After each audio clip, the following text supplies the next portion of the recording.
nitasifu. Nitasifu Bwana wangu. Nitasifu Bwana. Haleluya. Nitasifu. Nitasifu Bwana. Nitasifu. Haleluya. Nitasifu. Haleluya. Nitasifu. Bwana nitasifu. Haleluya. Nitasifu. Haleluya. Nitasifu. Nitasifu. Haleluya. Nitasifu. Haleluya. Haleluya. Nitaimba. Nitaimba.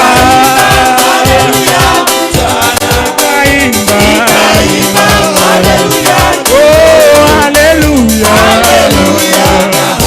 Bwana nitaimba. Nitaimba. Nitaimba. Haleluya. Haleluya.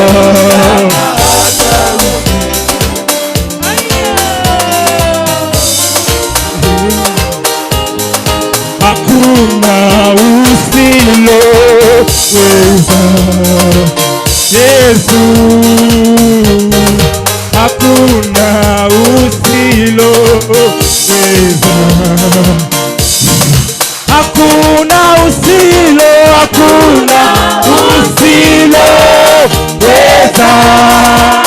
Yesu. Hakuna usiloweza.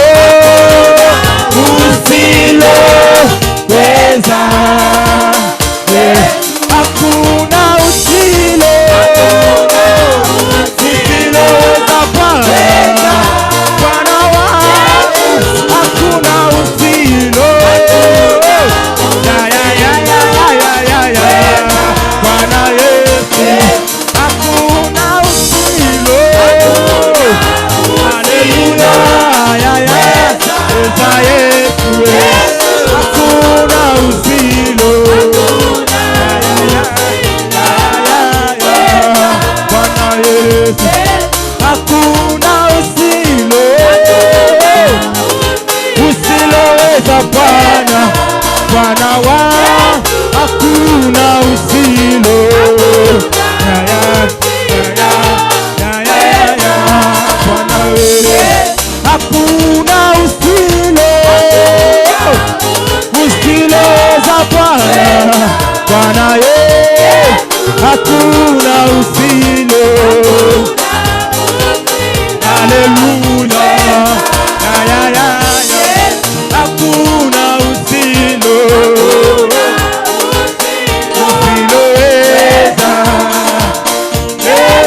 Hakuna usiloweza. Bwana Yesu. Hakuna usiloweza. Bwana wangu. Hakuna usiloweza. Bwana Yesu. Hakuna usiloweza.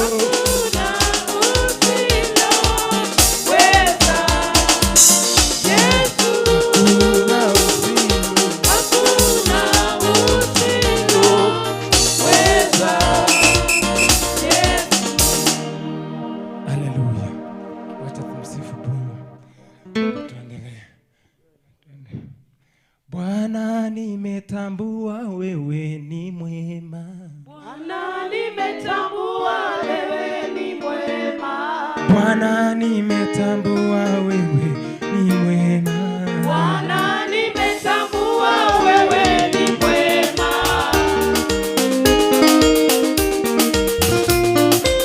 Bwana nimetambua wewe ni mwema. mwema. Bwana nimetambua wewe ni mwema. Bwana nimetambua wewe ni mwema. Bwana nimetambua wewe ni mwema. Masia nimetambua wewe ni mwema. Bwana nimetambua wewe ni mwema. Mesia nimetambua wewe ni mwema. Bwana nimetambua wewe ni mwema. Bwana nimetambua wewe ni mwema. Bwana nimetambua wewe ni mwema. Bwana nimetambua wewe ni mwema. Nimetambua wewe ni mwema. Masia nimetambua wewe ni mwema.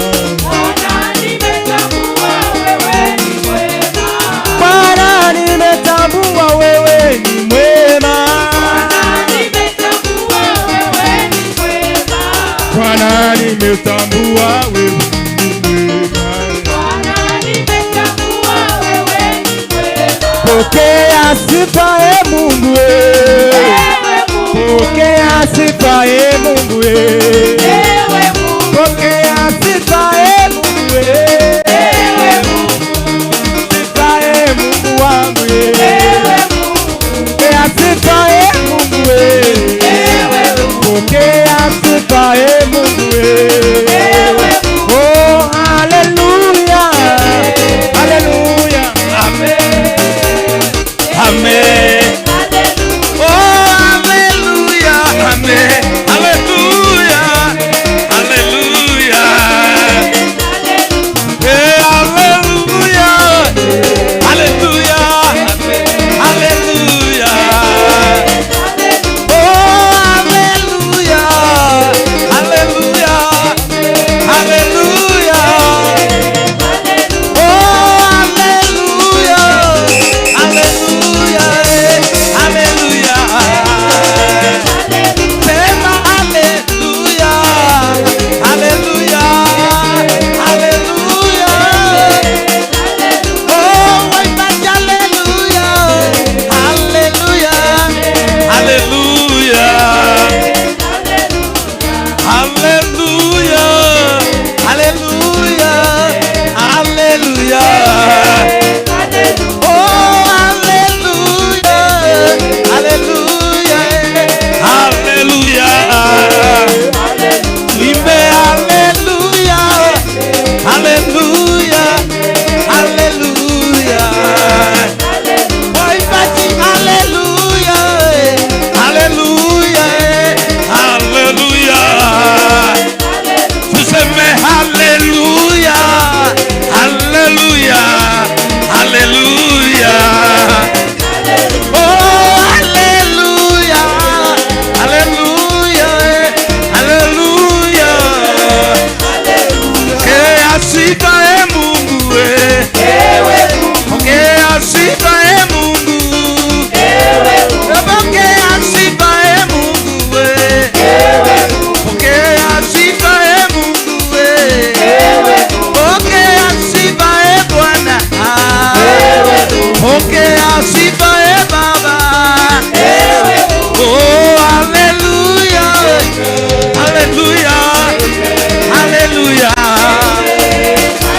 oh haleluya haleluya haleluya sema haleluya haleluya haleluya oh haleluya haleluya haleluya oh haleluya haleluya haleluya oh haleluya haleluya haleluya Praise be to Jesus. Haleluya. Nani ako na furaha katika nyumba ya Bwana? Bwana apewe sifa. Kuna kitu napenda mtumishi anapenda kuongea. Haleluya. Ukiingia hapa tayari Bwana ameanza kukushughulikia. Haleluya. nimekuja hapa nikiwa mnyonge kiasi. Jina la Bwana lipewe sifa. Lakini nasikia Bwana anaendelea kunishughulikia. Bwana apewe sifa. Na ndiposa nitamsifu. Haleluya. Amenipea nguvu. Jina la Bwana lipewe. Kusa mwenzako mwambie uko tayari tumsifu Bwana. Haleluya. Amenisamehe. Oh, amenisamehe jamani. Amenisamehe katika jina lake Yesu, amenisamehe katika jina lake Yesu, amenisamehe. Nataka upige Yesu makofi yenye uzima. Pigia Yesu makofi yenye uhai jamani. Ai.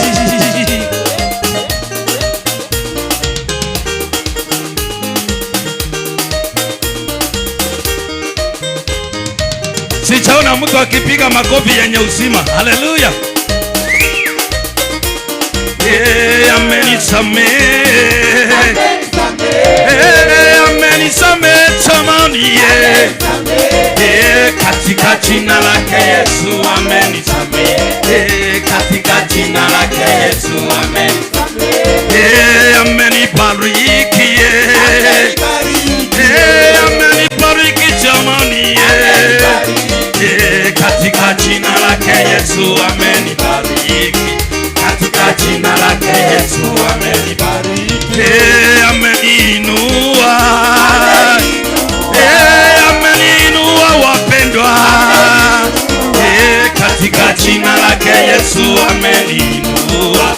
Katika jina lake Yesu ameniponya.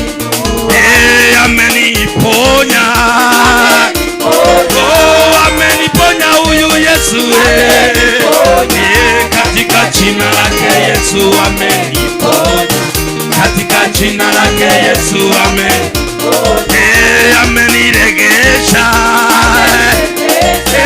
Amenirejesha jamani. Katika jina lake Yesu amenirejesha. Katika jina lake Yesu ameniinua jamani. Ameniinua wapendwa. Katika jina lake Yesu ameniinua. Katika jina lake Yesu amenibariki mimi. Amenibariki mimi. Katika jina lake Yesu amenibariki. Katika jina lake Yesu amenibariki. Pigia Yesu makofi mazuri jamani kwa jina lake.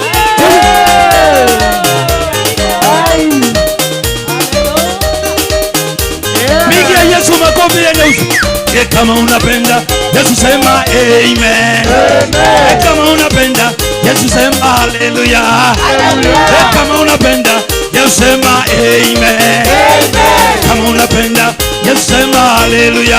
Nataka tuende namna hii sasa. Nataka tuende namna.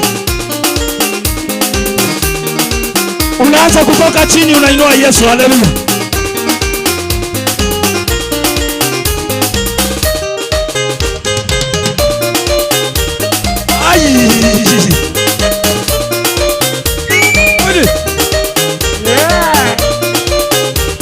Tumuinue, tumuinue ae, tumuinue, tumuinue ae, tumuinue. Yesu ni Bwana. Twende tena. Tumuinue, tumuinue ae, tumuinue, tumuinue ae. Inue, inue, inue, inue. Yesu ni Bwana. Ai! Twende tena. Tumuinue, tumuinue ae, tumuinue, tumuinue ae. Inua, inua, inua, inua, inua. Yesu ni Bwana. Weka mkono wako namna hii.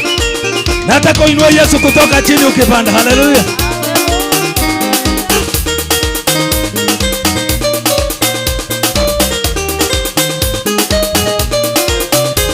Unatoa Yesu chini, unamweka kati, alafu unamuinua juu. Haleluya. Ai! Tule.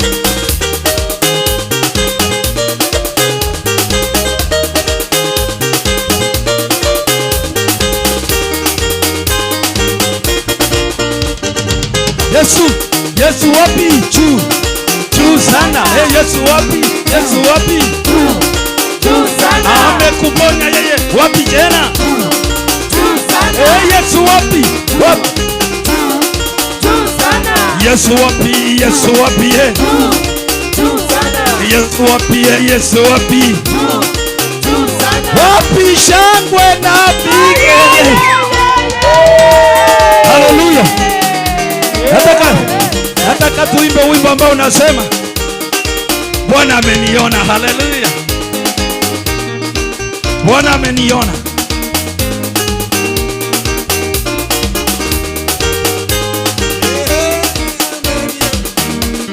Ameniona. Ameniona. Ameniona. Ameniona. Ameniona. Ameniona.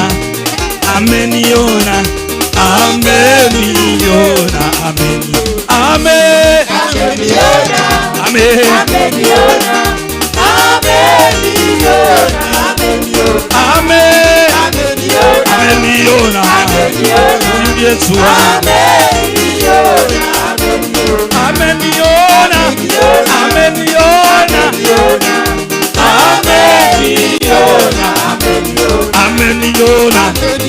Ameniona.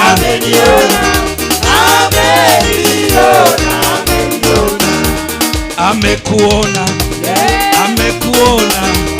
Amekuona. Amekuona. Bwana Yesu.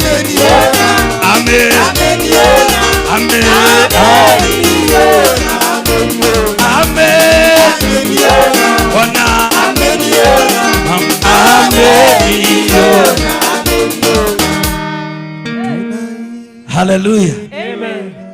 Bwana nipewe sifa. Wapi Waruya ndani ya nyumba ya Bwana?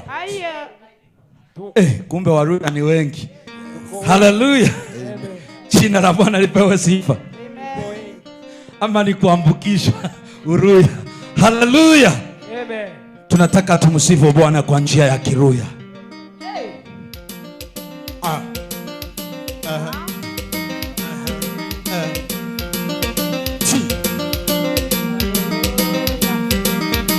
Nataka upige hiyo makofi yako namna hii.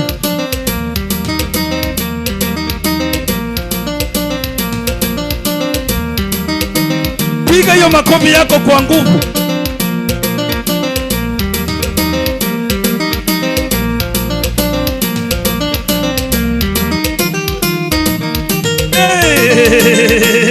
Nataka sasa ufanye mabega namna hii. Fanya hiyo mabega yako namna hii.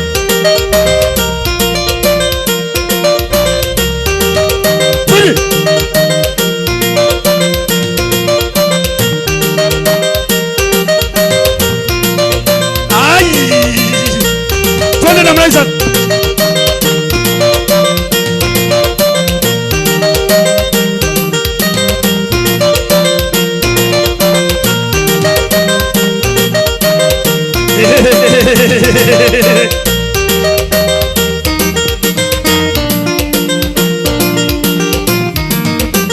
Mukuru w'imbanga, haleluya.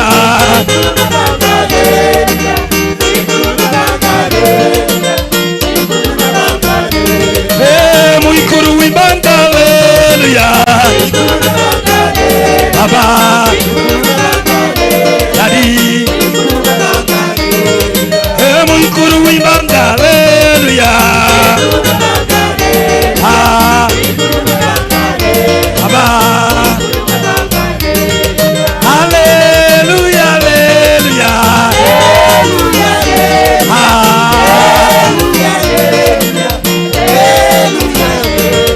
Haleluya, haleluya.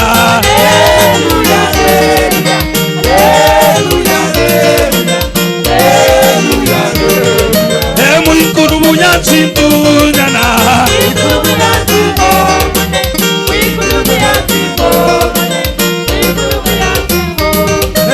Mukuru bunyansindunyana.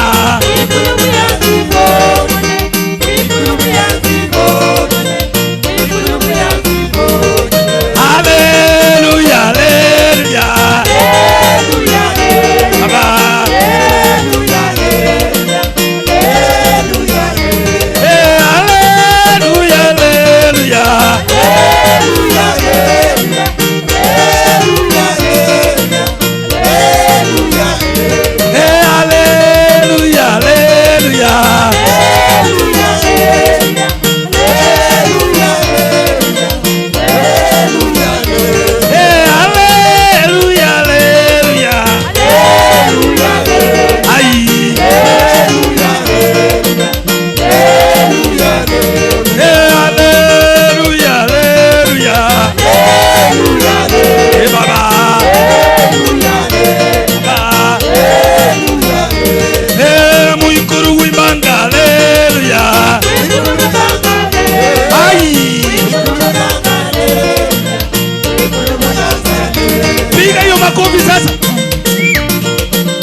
mapishi galagala kwa Yesu jamani.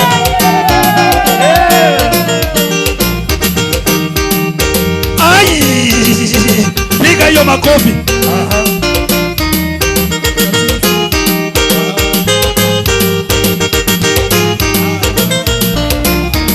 Waliotubu na twende.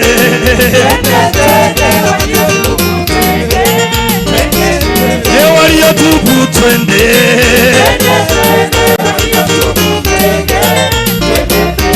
Waliotubu twende.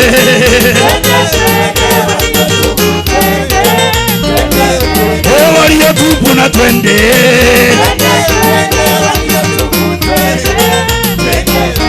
Na viongozi na twende.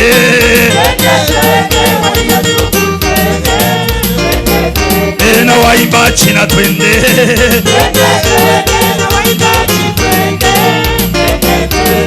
Wachungaji twende.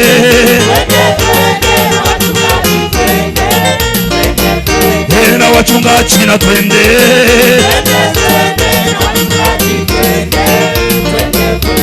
Pastor David na twende. Twende. Haya, pigia tu Yesu makofi hiyo. Aha. Ukiona mwenzako haimbi tu ako na shida.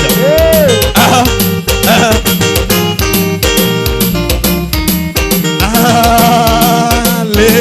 Haleluya. Inua tu mikono yako mbele za Bwana namna hii. Baada ya dakika chache sana mtume atakuwa nakuja ili kutubariki. Wakati ambapo umeinua mikono hii, I want you to speak. Ongea na baba yako, mwambie imefika ni wakati Bwana, nataka unene pamoja nami. Fungua kinywa chako. Maana kuna wengine wamekuja kama wamechelewa kipindi cha maombezi. Lakini hii ndio wakati wako, mimi na wewe. At least now we can commit ourselves to Jesus. Mwambie Yesu, sasa imefika ni wakati Bwana, nataka kusikia kutoka kwako. Nataka kusikia kutoka kwako Bwana. Vile ambavyo tumekuwa tukiimba na kupraise, tulikuwa tunaandaa mioyo yetu ili huyu Yesu anapokuja kupanda neno lake liwe na matokeo ndani mwetu kwa jina la Yesu. Inua kinywa chako, mwambie God, I'm here. Bwana Yesu, nena pamoja nami wakati mtumishi wako Bwana ananena pamoja na moyo wangu, maisha yangu yatabaki sawa tena kwa jina la Yesu. Mwambie tu Yesu, Bwana niko hapa Bwana, niko hapa. Fungua masikio ya moyo wangu, fungua masikio ya moyo wangu. Niko tayari Bwana, moyo wangu tayari kuzungumziwa nawe kwa jina la Yesu, kwa jina la Yesu, kwa jina la Yesu. Bwana Yesu, tunakuabudu. Nimwabudu nani mimi kama siyo wewe? Nimwabudu nani mimi kama siyo wewe?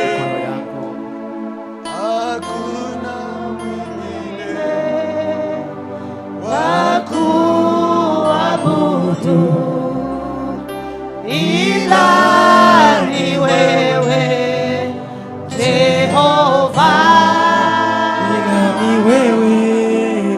ila ni wewe Jehova.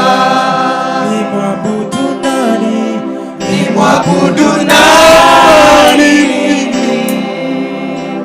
kama siyo wewe? Nimwabudu nani mimi kama siyo wewe? Hakuna mwingine wa kuabudu ila ni wewe Jehova.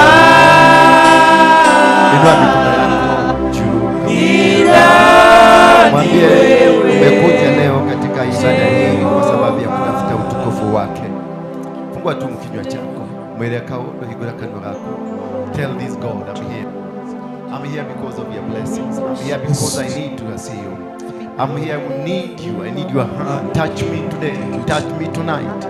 Hutia umodhi, hutia goro yako umodhi, hutia meshia makwa, hutia familia yako, hutia nyumba yako, hutia biashara yako, hutia mwili wako, jejeria mutorere, jejeria marito makwa, jejeria kile gyothe maugite niye ngoretwo afanidoka ndegoko mbere yaku umodhi, nyihite nigetho nenehe, orina mashandololo bose rianda bagabayanda, rianda kanta ya rebeshe kansa yana maiti uza, inua tu mikono kwa kinywa chako, inua kinywa chako, inua kinywa chako, pasa sauti yako, pasa sauti yako. Jesus, oh my God. Jesus, Lord, my Father God. Bwana tukumbuke Bwana Yesu. Bwana Yesu, asubuhi ya leo, mchana wa leo, maana wewe ni mtakatifu na hakuna Mungu mwingine kama wewe. Tunakutukuza, tunakuinua. Pokea sifa na utukufu. Pokea sifa. Pokea sifa Bwana wa majeshi. Hakuna Mungu mwingine ndani yetu Bwana. Tunakutukuza, tunakuinua. Tunatamani Bwana kukusikia Bwana, in the name of Jesus. Yesu,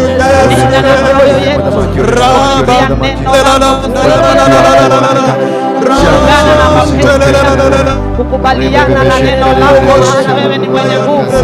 Hakuna kimbilio cha Bwana, tunakimbilia kwako tukapate amani, tunakimbilia kwako tukapate Bwana, tukimbilia kwako tukapate Bwana, kuhudumiwa na wewe unaweza kutuwezesha kwa nafasi zetu. We pray my Father, in the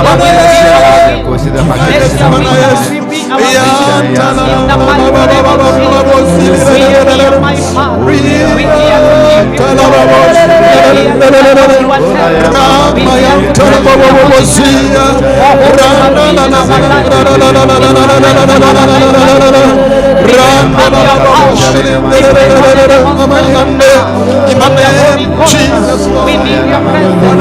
Have your way, our Father. Have your way, our King. Have your way, our Lord.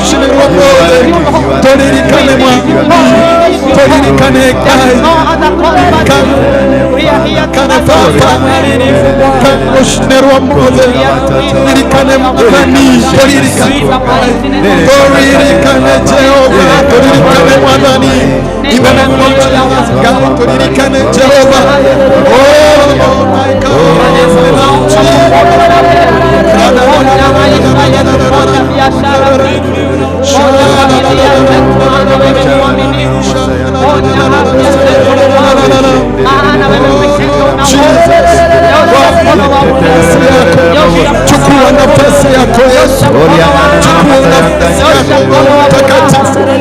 chukua nafasi yako Bwana ndani yetu, chukua nafasi yako Bwana ndani yetu, chukua nafasi. Tamalaki Yesu, tamalaki Yesu, tamalaki Yesu, tamalaki Yesu, Bwana Yesu, tamalaki tu. The name of Jesus, Lord my God.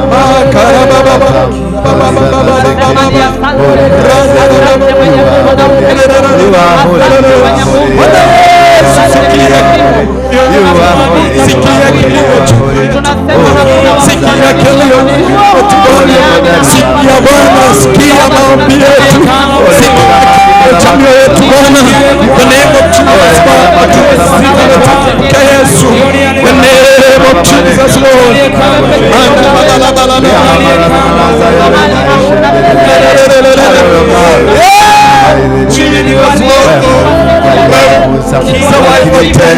Wewe ni muweza Bwana Yesu, tamani kukusikia wewe tu.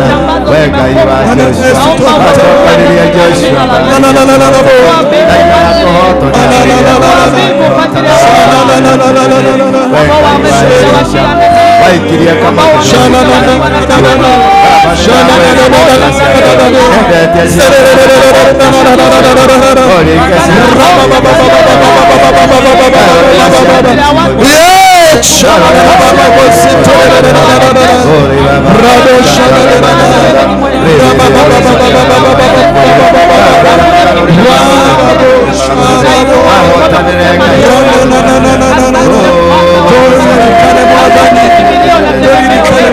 ushindi wa uinuliwe na upewe sifa. Tamani Yesu Umetukuka, umeinuliwa.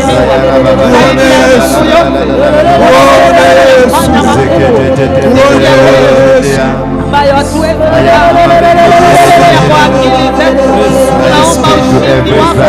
Tunaomba kuzuiliwa na wewe. Kutetewa, kupiganiwa na wewe. Maana wewe ndiye Baba wetu. Uinuliwe na upewe sifa. I prophesy.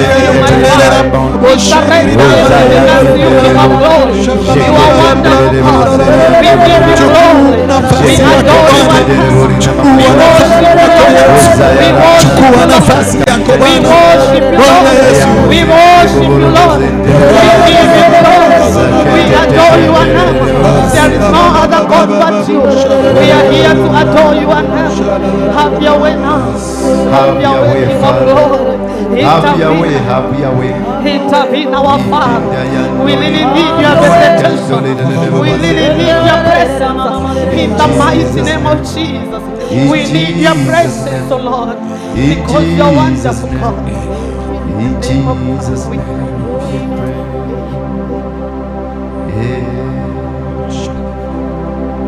Thank you. You may be seated. Jesus. Let that be our culture. You take like 20 minutes before we start preaching. Take your 20 minutes. Let it be a culture for those who will be preaching. Just let people pray. Let people pray. Get deep into the connections, because prayer will connect you with the supernatural. Bwana Yesu asifiwe sana.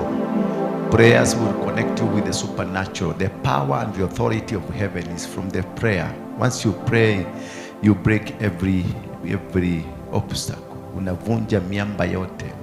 Unateketeza na kuharibu ngome zozote za kishetani. Then you become a conqueror, you become a winner. Bwana Yesu asifiwe sana. I know everybody sasa unasikia you have a freedom. An environment may change because you got the power. When you pray, you una connect na internet ya mbinguni. Una connect na antennas ambazo zinazungumza and you are changed forever. Bwana Yesu asifiwe sana. Sasa leo nataka tujue kwa nini tunaomba na maombi yetu hayajibiwi. Why are we in church and our prayers are not answered? Why are we tumeenda Katoloni, tumeenda Heaven's Gate, tumeenda Mahori Mountains, we have gone to Mount Kenya, but still we are still struggling. Why are you struggling? Umeomba kwako mpaka kuna kashimu kama goti yako kwa kanyumba kako kuna mashikashimu kamejitoboroka kwa sababu ya maombi. Oho yete kinya maithori ni mathondekire kirima kia maithori ati nyumba gwaku hare maithori maitikagira ni hari kare mogo kayena ka mugo no wakati akuria ni kigeriete na mbere nduri gutie kindu just the same person yesterday, last month, last year, you're the same person. No urauga kayuka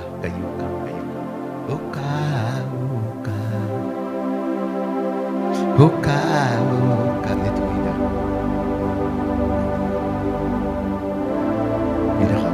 but nothing is happening, and that is the most important part of understanding that Christians have failed to understand and to know their God. Yes, unajua kuomba, unajua kujua mpaka wale watu watachomeka. Wakristo ndio wanajua. Wale watu watachomeka mnajua. Wale watu hawajaokoka vizuri mnajua. Wale watu ni wa kwa Mungu mnajua. Wale wa kwa shetani mnajua. Hata yule pastor hajaokoka vizuri mnajua. Yule ambaye yako na Mungu mnajua. Lakini unajiuliza wewe mwenyewe kabla uone yule mwenye hayuko na Mungu, ask yourself, how is your life? Wewe mwenyewe ni maskini holelale. You find time, unapata wakati wa kuongea kwa sababu you are maskini, hakuna kitu unafanya, you are an idler. Dole na we na time nyi juku na mihahe nikyo hotaka kumenya pastor muhono kuno uri utari muhono nikyo kumenya kumenya dugaterera hotiro neka inere tara hotiro neka nikyo hotaka kumenya kwa nyina angania ciagoire nyina kama agoire ndomenyaga we wamenyeire. Where did you find that time to know this person aliaguka na wewe jana and ulikutumia nini? It's because you are an idle person.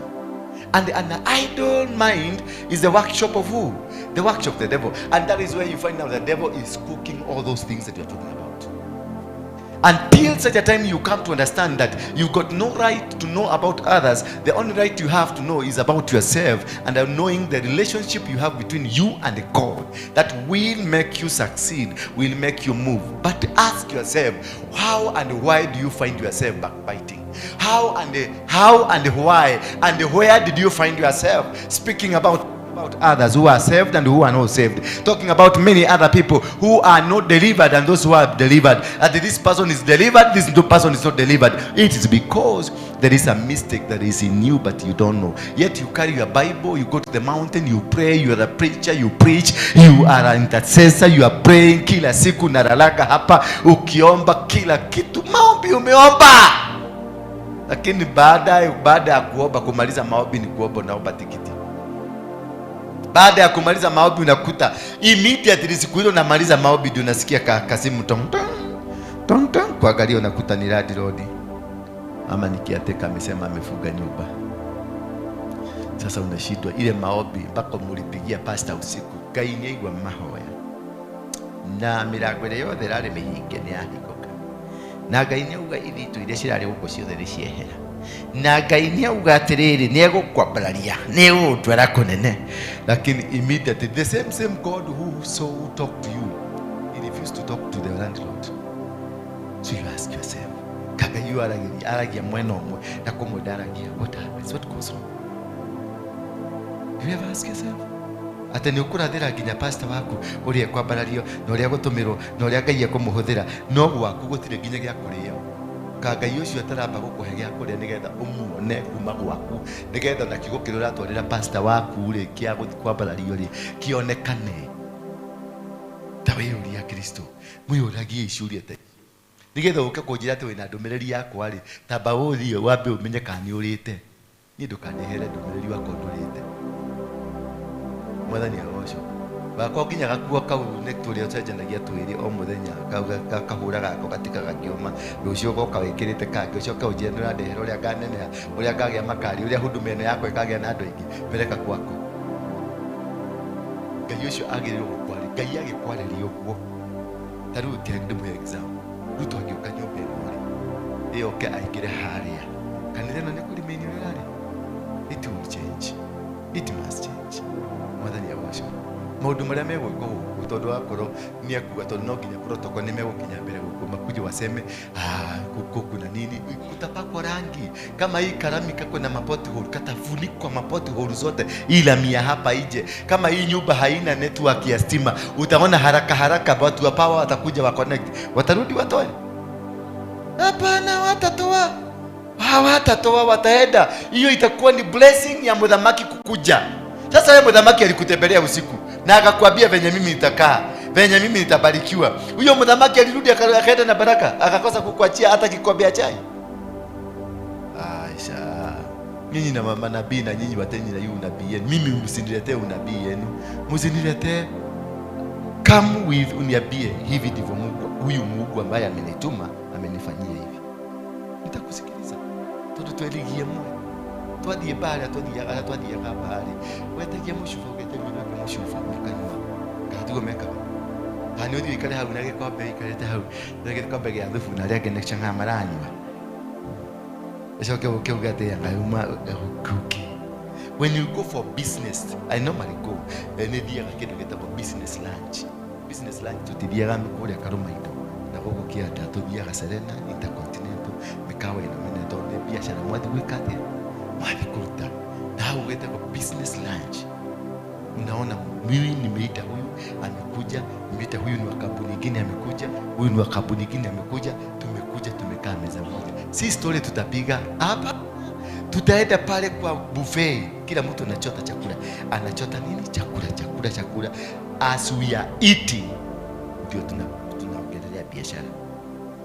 Sasa wewe ndio kuja uniambia biashara ya biguni, unakula nini? Kana urenda warikia hau kuga mundu angaire ure. Waje kudehia kuhe information na ndio kuletie. Bwana akusifiwe sana. Lakini miangalia nikaona si kupenda kwa huyo, hata huyo anakuletea message ni mahangaiko ya akili, kwa sababu haelewi. You can be a warrior, you can be a fighter. Mwanajeshi ani mpiganaji, lakini mwanajeshi ambaye ni mkamilifu, mwanajeshi mkamilifu ni yule pia anajua kutegua mitego ya kiroho. Bwana Yesu asifiwe sana. Mwanajeshi wa kibinguni, mpiganaji, Mkristo kamili, pia katika Ukristo wako pia unaelewa jinsi ya kutegua mitego iliyowekwa. Maana unaweza kuwa wewe ni nabii lakini mitego hujui kutegua. Unaweza kuwa ni pastor lakini hujui kutegua mitego. Unaweza kuwa wewe ni kitu kikubwa katika maisha ya kiroho, but kuna mitego haujui kutegua. Be a prophet, but mitego umewekewa all over. You are the poorest of the poor. You are a prophet, yes, but you are poorest of the poor. You are a good speaker, but you are the poorest of the poor. You are a good minister, but you are the poorest of the poor. You are just a confused man. Then what you call yourself a Christian? And this is what is causing us this big problem, because most of us are not supposed to be where they are not supposed to be suffering the way they are suffering. Most of us are not supposed to be poor. Most of us are not supposed to be confused. Most of us are not supposed to be stagnated, because stagnation is a dragnet. Stagnation, limitation is a trap that we are put into. And even if you are a good prayer warrior, even if you go to the mountains, even if you go to wherever and you pray and hear from the Lord, and then you come and you didn't know how kutegua mitego ambayo wamekuwekea. Maana unaweza kuwa umeokoka vizuri lakini mitego inakukamata.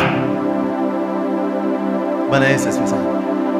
An army officer or a police officer or a CID officer or an intelligent officer anafundishwa kwa kupigana, na pia anafundishwa katika kupigana. Wale mnaopigana na wao wanaweza kuwa wameweka mitego. Kwa hivyo unafanya nini? Unafundishwa pia kutegua mitego. Jeshi la Kenya linapoenda kule NFD, Northern Frontier District, wanapoenda kule wanaenda pia na kikosi cha kwenda kikiangalia kama mahali shababu wameweka mabomu, wakaenda, kwa sababu unaweza kuwa na silaha nzuri, submachine gun. Wewe unaenda wapi? Una uhakika? Okay.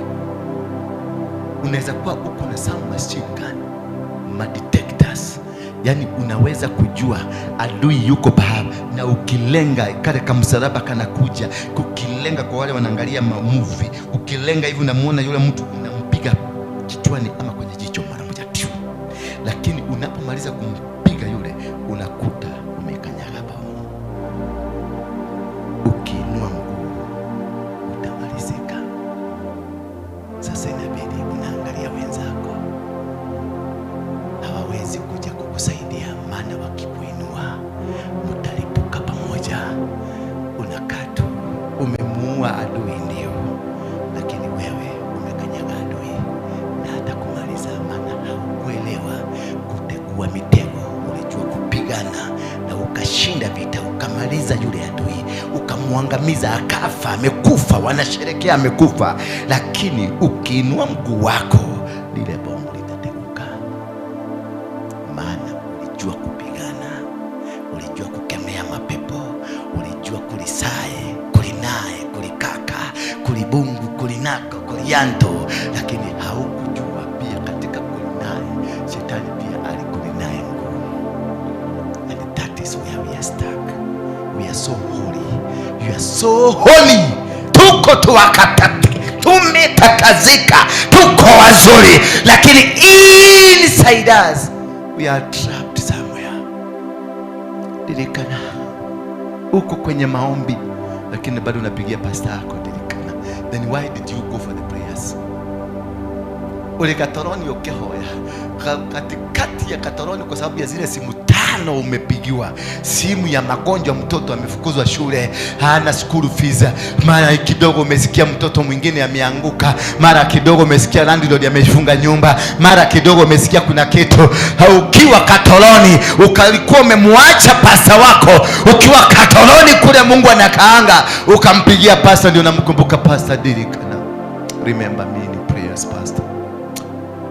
Baraini noni wekola umekamatwa, bara ingine, lakini umekamatwa. Maadui wamekukamata ukiwa ndani ya katoroni. Maadui wamekukamata ukiwa ndani ya Heaven's Gate. Maadui wamekukamata ukiwa Mount Horeb. Maadui wamekukamata. Sasa hauna kitu cha kufanya. You are powerless because you are controlled.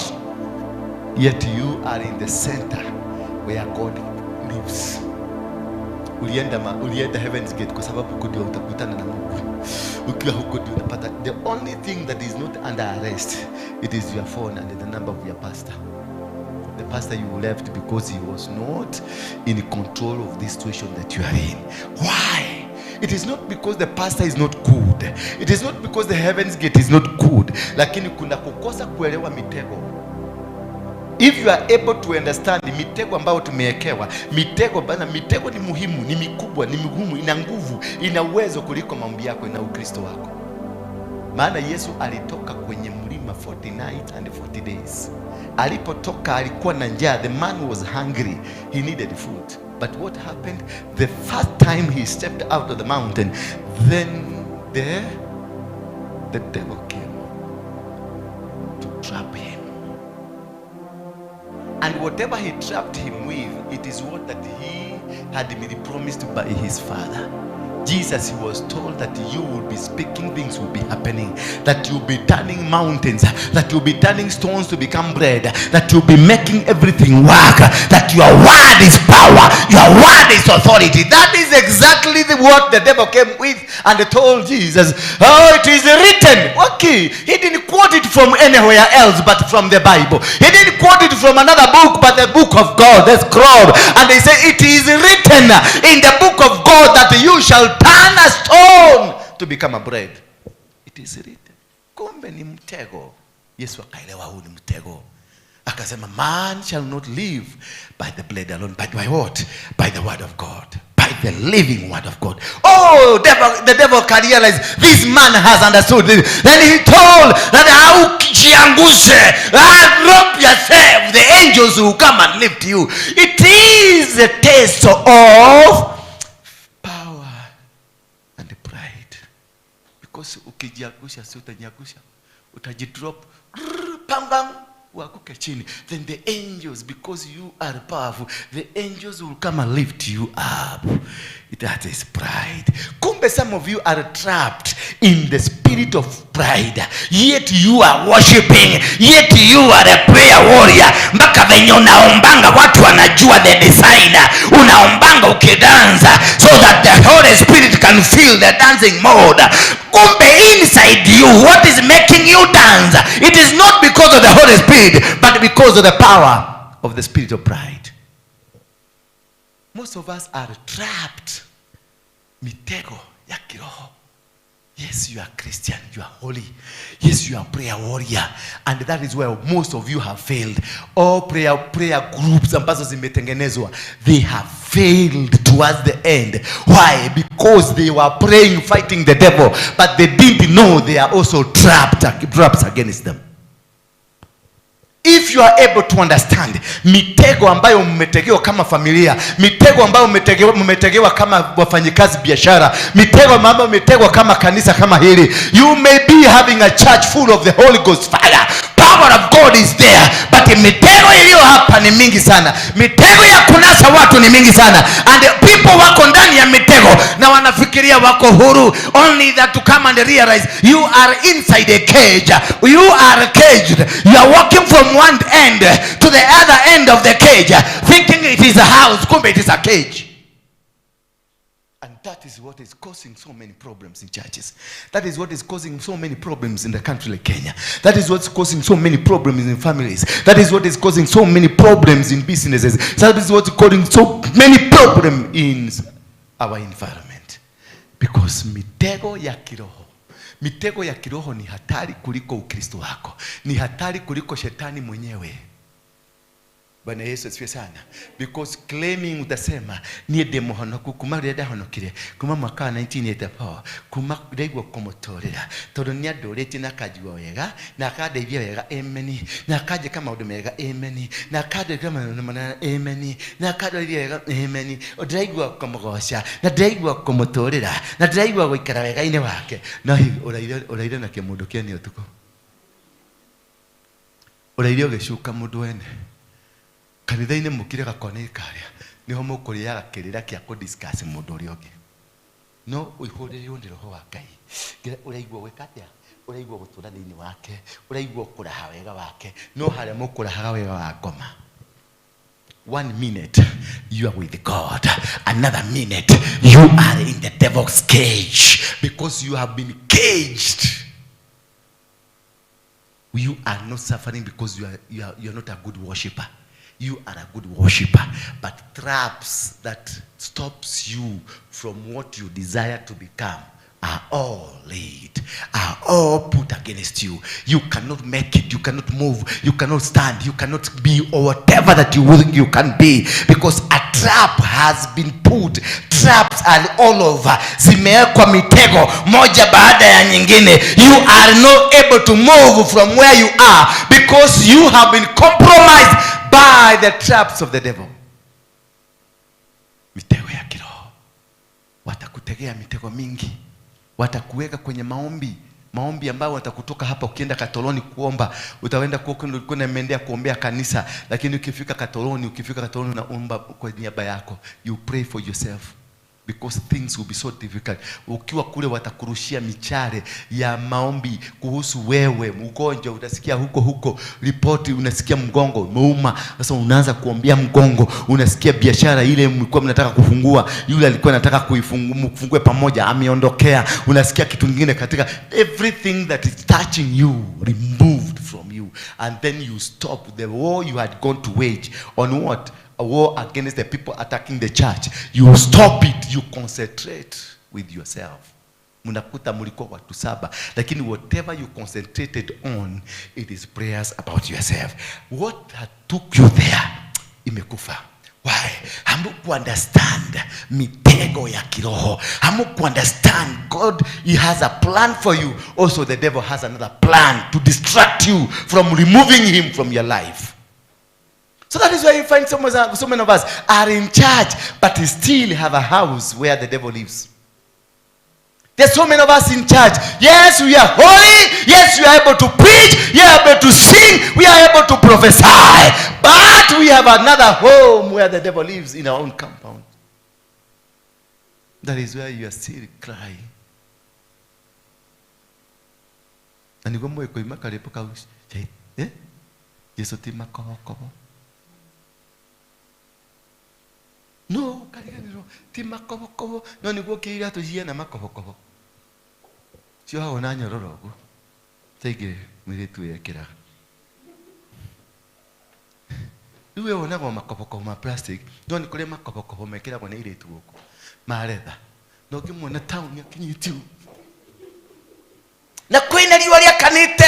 Jua limewaka kabisa lakini amevaa makobokobo. Ziko na mahuru huko ndani. Zikuwekwa blanketi huko ndani. Na zinavaa kule Ulaya wakati wa baridi. Ni makobokobo man snow. Bwana Yesu asifiwe sana. Hallelujah. Let's look at the book of Joshua 5 verse 13. Joshua 5 verse 13, then we shall be looking at Joshua 8, 3-9. Let's start with 13, then we go to 8, 3-9. Bwana Yesu asifiwe sana.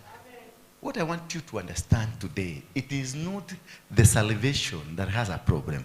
It is not Christianity that has a problem. It is not what you are that has a problem. The problem is kuna kamutego kamewekwa kwa maisha yako, lakini umekosa kuelewa mtego huu unakuja na mgani. How did it come to your life? Huu mtego ulitegwa na nani? Ulitegewa wapi? Ni nani walikuwekea mitego? Ni nani walikupangia maneno haya? Ni nani walitengeneza the dragnet? Hii mipango ambayo imetawanyika kwako ilitengenezewa wapi? Ni mwanamke gani alikutegea? Ni mwanaume gani alikutegea? Ni mtu mgani in the family ambao wanakuja they are good people. Your husband, your wife, your brother, your sisters, your uncles, your own mother, your own father wanaweza kukuwekea mitego ambayo wewe mwenyewe unafikiria unaenda, lakini this mitego haikuachi. The day unaona umeanza kufaulu, umeanza kukaa kwenye style ya kubarikiwa, unasikia mtego imekushika. Ikawa hapo Yoshua alipokuwa karibu na mji wa Yeriko, akainua macho yake na kuangalia juu, akaona ghafla mtu mmoja mwanamume amesimama, amekabili naye. Alikuwa na upanga uliofutwa mkononi na mwake. Yoshua akamwendea na kumwambia, je, wewe upande wetu au upande wa adui zetu? That is the question you don't ask. As long as umeona ndugu amekuja na amepatiwa microphone ya apostle wenu na amehubiri with power. Unajua kuna kuhubiri with power na kuna kuhubiri kama apostle wenu. Apostle wenu anahubiri pole pole. Hajui kuhubiri vizuri. Lakini kuna wale unakuta anaongea ni kama mashini kamewekwa kwa mdomo ukapokea. With power, with authority. Watu ndio wanaanga na kupaka kuinvite mapasta kama hawa hapa, kwa sababu nyinyi wote mtasimama kujua ya viti. Wakikuja with power and they come with the prophetic power. Oh, I can see somebody is going to be blessed. I can see an anointing is coming. I can see the key. I can see the blessing and the mama. Unaona kila mtu because I can see. Unaona watu wote wamepanda juu ya viti. Preach. Lakini pasta wenu si wa kupreach hivyo. Sasa because it's power. I want to interrogate to know who is this man. Yes, he's speaking with power, but who is he? Wewe uko upande wetu ama uko upande ule mwingine? Maana ingekuwa mtego.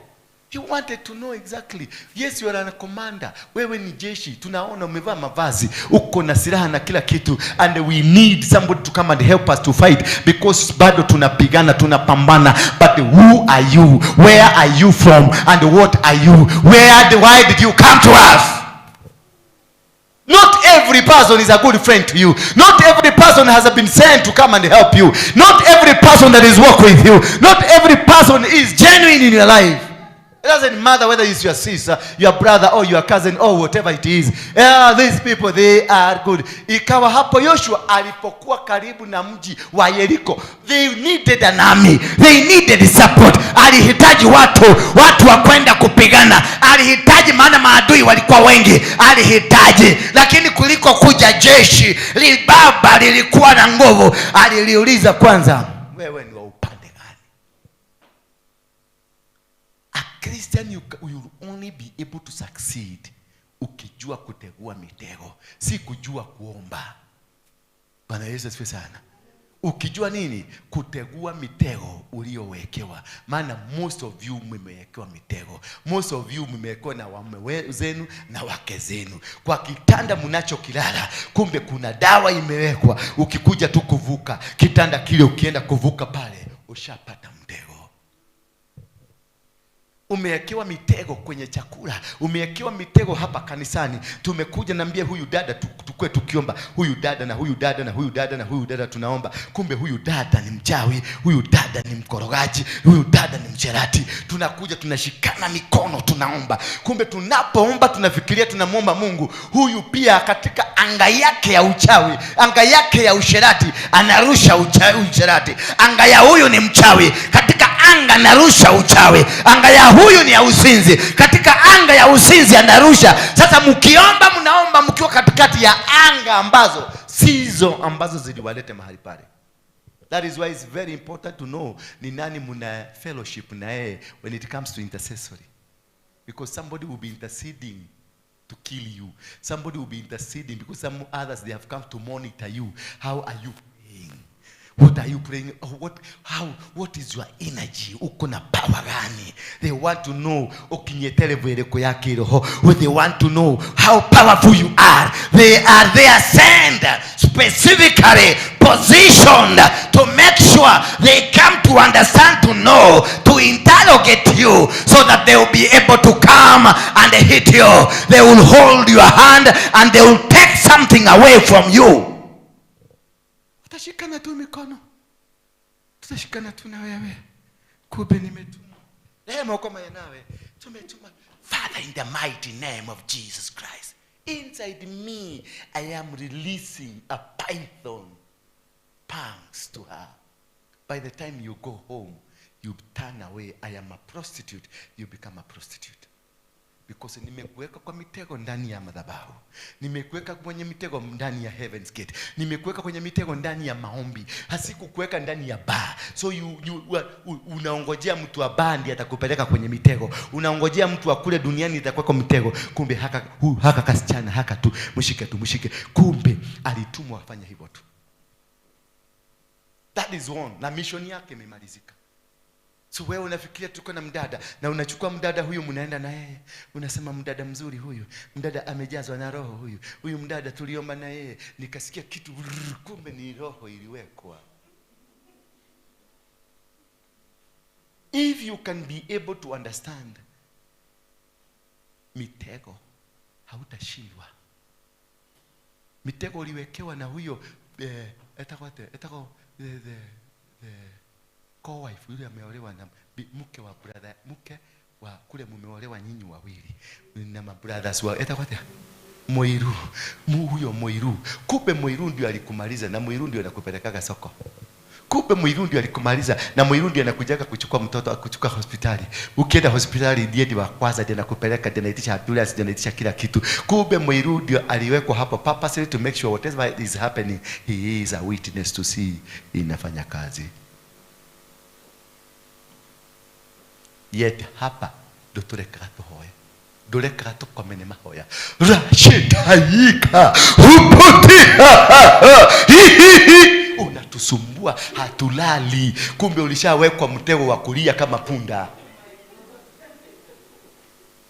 Guku gabaga na thiomi na thiomi ciaku ni cia kwa ngoma. Tondu wekerirwo mutego no weheririo kwa Ngai, no kanitha-ini ndutiraga. You are number one here in church on Sunday. Very fast hapa. Wewe ndio wa kwanza kulala hapa kuja kuomba. Wacha ushenzi. Siku ingine niliona mapasta wengine mulilete hapa. Wana ati ni maombi. No, we don't make noise to God. Hii kanisa we don't make noise to God. Nikisikia umeanza hiyo story nitakuja kanya microphone pole ama niseme kule izimwe. No, we don't make noise to God. Kaiti mugoroki. Mugoroki tawe. Twara goroki wako kula hiyo muno.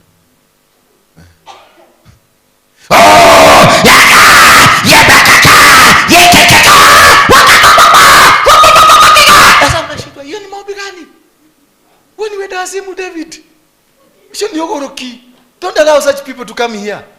No. Aliweko mtego wa yeye ni parrot. Aliwekwa rushwa roho ya parrot. Sasa yeye anafikiria ati tuliomba masaa 5. Maombi gani? Nani alisikia? Kaka yeye akorogwa hia natia. Ato hile language, si alitupatia language. Wewe ni Mkikuyu. Tunaongea Kikuyu. Sigumugwe na kusikia. Unamwogeleaka na sauti ya vita ama unamwogelesha vizuri? Yes.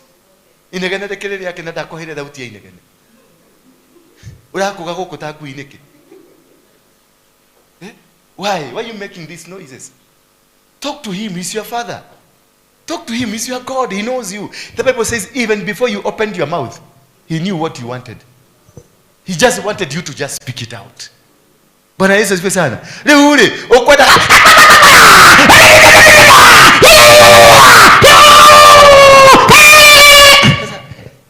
swali.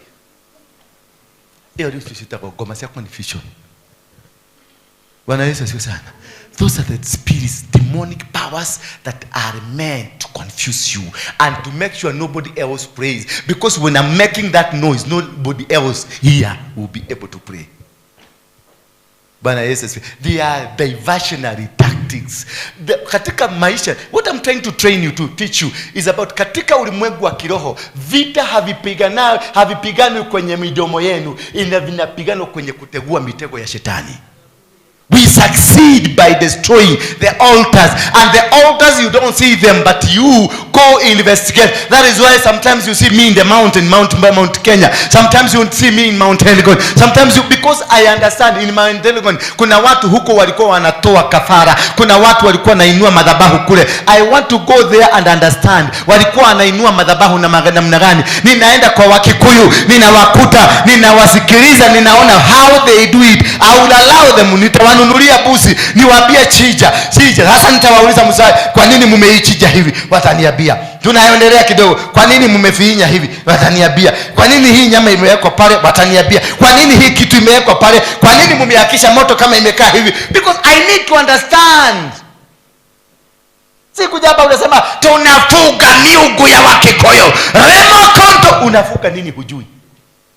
Alimwambia Peter, nitakupatia funguo. Funguo za nini? Za milango? Yeah? Nitakupatia funguo na milango ya kuzimu hayawezi nini katika mwamba huu. Katika mwamba huu. Tusome hicho. Ni Matthew what? Give me Matthew 16. Give me Matthew 16. You understand? This man was given key to walipatiwa. When you get saved, you are given keys. Kwenda ukiunlock. Key ni ya kufungua mlango. Ndio uingie ndani hiyo room. Ujue ni nini kiko ndani ya room. Bwana Yesu asifiwe sana. Keys za kufukiria hapa atuonekanage ukina kibaji cha funguo zinaweza zikimbia kokorio chochoria. No, the key is meant to unlock. That was milango ya kuzimu haitafaulu. Maana kuna milango in your life, kuna milango na mitego hiyo umewekewa ni mitego ya milango ya kukuzuia. You cannot be able to move from one level to another level. They will put you in a cage. You will be concentrated in that husband of yours. You will be concentrated in that son of yours. You will be concentrated in that man around you, in that person around you, in that business around you. Ni kabiashara kadogo ka kioski. You will be concentrated in that. You will not fight. You will not go anywhere. Utakuwa tukingangania tu kabiashara kako. Na ni kabiashara ka shilingi 3,000. Lakini kwa sababu kanakupatia chakula unasema anakolia huko wale gayari ogeteine. Gayo liko. Gayo tarako tola na mbere. Uche tikai. Nipatie, is it 16 verse 18? Sorry. Put me verse 18. This God must be there. And you must avoid every trick they put on you. And this you must be able to understand. Ndami nikauambia wewe ndiye Petro, na juu ya mwamba huu nitalijenga kanisa langu, wala milango ya kuzimu haitashinda. Kwa hivyo kuna milango, uelewe hivyo. Katika mwamba huo kanisa litajengwa, wala milango ya kuzimu haitafaulu. Meaning kuna milango. Kwa hivyo uwe upende usipende, kuna nini? Kuna milango. Uwe na Mungu usiwe na Mungu, kuna milango. Uwe mzuri usiwe mzuri, kuna milango. Uwe na power usiwe na power, kuna milango. Kwa hivyo utaendelea. 19 please. Tuendelee tafadhali quickly. Nami nitakupa wewe funguo za, si kifunguo cha. Nitakufungua funguo za. Kwa hivyo si funguo moja nitakupatia, ni funguo nyingi. Nitakupatia funguo za ufalme wa mbinguni, na lolote utakalolifungua duniani litakuwa limefunguliwa kule mbinguni, na lolote utakalolifungua duniani, nimesema lolote utakalolifunga duniani litafungwa kule mbinguni, na lolote utakalolifungua duniani litakuwa limefunguliwa mbinguni. So you have the password, and the password is the key that God gives you. Password is to understand what is this that is fighting you. Yes, you prayed. Yes, you've done. You fasted. You've done everything that you need to be done. You've been in charge. You have given your tithe. Umetoa nurutete magogona. Nimetoa, nimeitishwa, nimeenda kwa Harege. Nikaambiwa toa magogona. Nikaenda kwa Harrison. Nikaambiwa toa magogona. Nikaenda kwa Ngangalito. Nikaambiwa toa magogona. Nikaenda kwa Mackenzie. Nikaambiwa toa magogona. But in all these things are not working in my life. You need to understand the key that was given to you. Is it unlocking? And to unlock whatever you want to unlock, you must have the understanding of the door that you are going to unlock. Hawezi kuja kufungua hii mlango hapa, yet you don't know, you don't have the key. You must have the key to unlock. You cannot be told about something good inside here, and yet you are not able to get inside because you don't have the key. No matter how good it is not going to help you because the door is shut. No matter how good, how sweet, no matter how powerful. Kwenye banki kuna pesa nyingi, bila kifunguo cha kuingia kwenye banki hawezi. Kuna pesa ndio, ukienda hapa chini Equity kuna pesa, but this money will never become yours until you have an ATM, until you have an account there, until you have a check that you can go and they bank it and they give you money. So you must be able to unlock. Verse 20 please. The God will only be with you if umeepukana na mitego. Maana mitego iliwekwa ndio kusudi usiweze kujua kuenda kule Mungu anataka uende. God will still with you. Bado Mungu ataendelea kuitwa Mungu, licha hautafaulu ila hautafaulu kwenye maisha yako, because still you are stagnated. Ndipo alipowakataza sasa sana wanafunzi wake wasimwambie mtu yoyote ya kwamba yeye ndiye Kristo. Mitego, alijua kutegua mitego. Akawaambia nani? Wanafunzi wake wasiambie mtu yeye ndio nani, because alijua hawataweka mitego. Kwa hivyo shida katika familia yako si eti hujafuga kireba ya white, ni ya gani, ni ya yellow, ni mlaika gani huyu? Ni mlaika ole koyo? Wotoga. Leo wako ni mlaika wotoga ali una tahekiri komi. Uhaye kuwa mlaika utaragoteithia wake.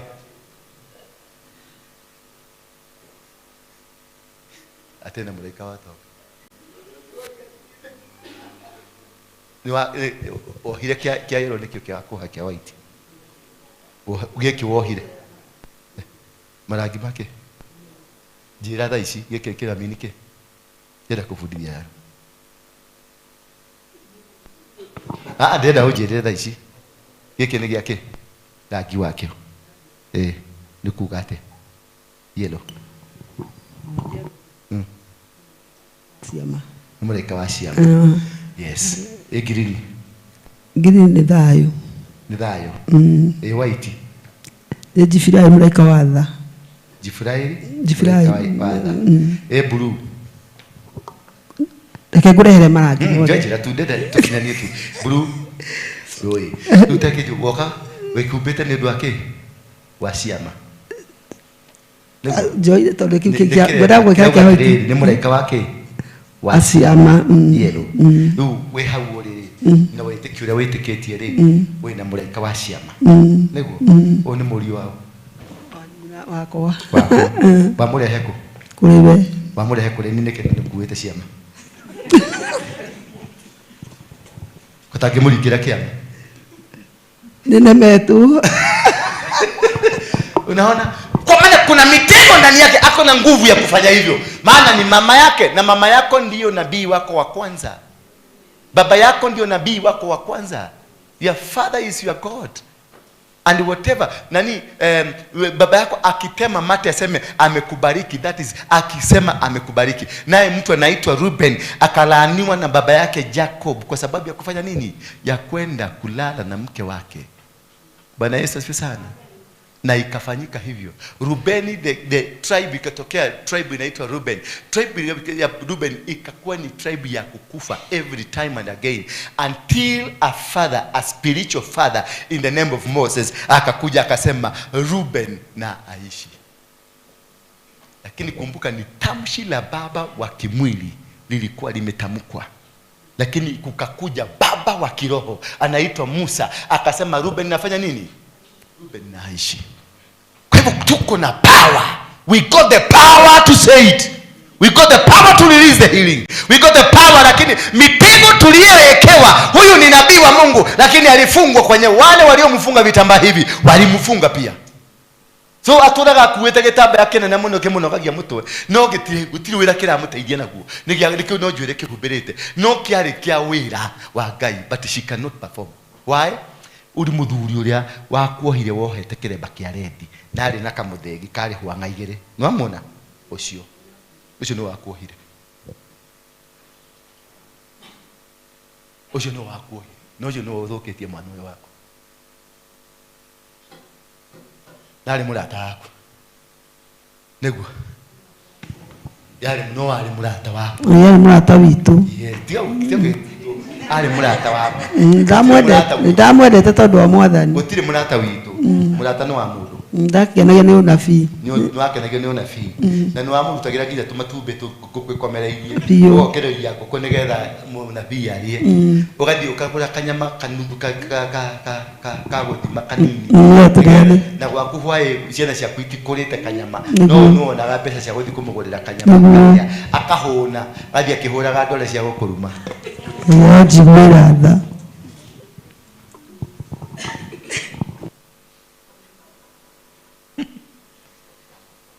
Deuteronomy 33 verse 6.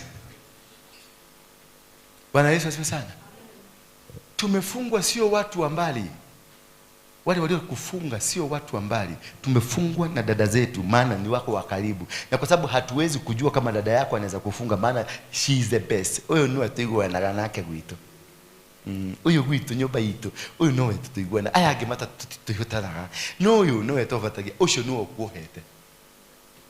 Nikyo muiguanaga tondu akioikara hakuhi nawe nigetha akamenya kĩrĩa gĩgũkũrĩa akamenya atĩ nĩ weruta ukamenya ugoka kumuganira ni thire mataigere ndahoero ma ndaigua ndohoka ni ndaigua ndefuri ona rĩa ndoheko gĩtũgũ ikũrũ koguo ni ndamaka ndĩna mĩaka 5 itarĩ ndahũrĩrwo nĩ thimũ nĩ mũndũrũme umuthi gĩkũrũ koguo no akarikana kandĩrĩa yanyendete rĩa yaheaga makiri itamaka ahũrĩra thimũ ndetikia nĩ ndohoka no ya mũndũ na yetegete matũguo iraigua nohoka okay igathiĩ kahinga. Elewa mitego ya kiroho katika maisha yako. That is the first thing when you are starting battles. That is the first thing. Ndio kwa maana Musa aliwatuma watu 12 akawatuma waende wakafanye investigation. Akawatuma Kanani, akaambia nendeni Kanani mukajue ni madhabahu gani yako kule, ni wanyama aina gani, ni miti aina gani, ni milima aina gani, ni mito aina gani. That is what you call spiritual mapping, to undo mitego yoyote ambayo imepangwa in advance. Bwana Yesu asifiwe sana. Ila ukiishi kwenye ile mitego, maana kuna watu wako katika maisha yako ya kiroho kumbe they are idiots, ni mashetani. Kuna watu hapa ni wadada wako hapa unafikiria you are in a mission of preaching the word of God, but they are your killers. There are people that are in this church, you think that they are ni wadada, ni wadugu, they are brethren, but they are here purposely to come make sure they come to destroy you. There are people here that you support, you think they are moving with you. They are not moving with you, they were sent to come, and ukitoa tu mguu hii wanakamata hingine. Utakuta mwaka mrudi miaka God mwaka huu ujao Mungu anaenda kutenda. Wamekuweka maneno ya mwaka ujao. Mwaka ujao unakuja unapita bila kujua, because they will create you so busy ukizunguka ukifanya vitu za upida za ujinga, ukifanya makezi za ujinga. Mwaka mzima unazunguka, mwaka unaisha Disemba. Mungu anakuja siku ya Disemba 29 ama 31 wanakupatia maneno ya kinabii ya mwaka mzima. Na unasema mwaka huu tunaenda kubarikiwa. Mwaka huu naona kanisa tukijenga kanisa la ghorofa. Mwaka huu ninaona watu wakibarikiwa na magari yapo. Lakini kuko na watu mnatembea na wao ambao walitumwa purposely to make sure you don't succeed. To make sure whatever dream you have imekufa. Mitego ya kiroho. The man atakuja a husband na mtafanya mpaka harusi ya kanisa na mfanya kila kitu na mruhusiwe mshere na mruhusiwe nyamoja itawote na mruhusiwe kila kitu na meshakwe kila kitu mruhusiwe. Alafu mtoto kama hutu tukuje tukilete pete tukiipa hivi tukienda na wazee wengine wako na matumbo kubwa kinakuja kikienda hivi lakini huyu mbaba huyu mama ambaye mmeona na yeye kumbe ni mtego wa kukuja kukutega kuharibu kazi zako zote forever. You will never succeed because this is the man you'll be sharing. Nataka kufungua kampuni ama I have a company. This is a woman ambaye atakupikia chakula asubuhi, breakfast unakula vizuri, kumbe breakfast yenyewe ameinenea. Let this man be confused wherever he goes. They are destiny killers. Once they come into your life, you will never be able able to succeed. You will never be able to move. You will never be able to go anywhere, and they are so powerful that yakikuja kama huyu mama, kama ni mtu ambaye ametumwa, atanishawishi leo na tutaenda kulala na yeye leo na simjui. Lakini alikuja tu akajiposition in a position to capture me. Mimi na upasta wangu mwingi na unabii wangu mwingi, Kenya mzima inanisikiliza. Huyu mama peke yake atakuja atanishika tanyita. Ndoka Kenya itafiu. Nitoa nini? Nyito leo nyita modo. Na meshile nyita amenishikamata. The next minute najikuta kwa room na yeye. Venye mimi nitajipata kwenye room sijui. Mapepo ishafanya. Mama ni mzuri, mama ameokoka. Mama ukimwambia fungua kitabu kinazungumza mambo ya Ruben anakuambia ni Deuteronomy 16. Ukizungumza kitu fulani Matthew word. Ukizungumza kila kitu ako nacho, lakini ako na umakinifu wa kujua kuweka mitego. So atatumia neno ambalo unalitumia, the same Bible you are using, the same prayers you are doing, na atakuwa part of the prayer cell. No muririkanagia ne mathaa makohoya ne makinya tondu nirenda kumenya turahoera ki umuthi, turahoera kanitha gaitu basi anakata laini. Kumbukumbu la Torati 13 mstari wa 6, atakapo kushawishi kwa siri ndugu yako, mwana wa mama yako, au mwana wako au binti. Is that what I told you? Nilisema 33 verse 6. Iyo ile katika speaker akaoge we. Katika speaker akaoge. Pia mweke ka speaker. Inaonekana maneno. Nifungulie 5. 33 5 26 na 7. 5 33 5 33 5 6 7.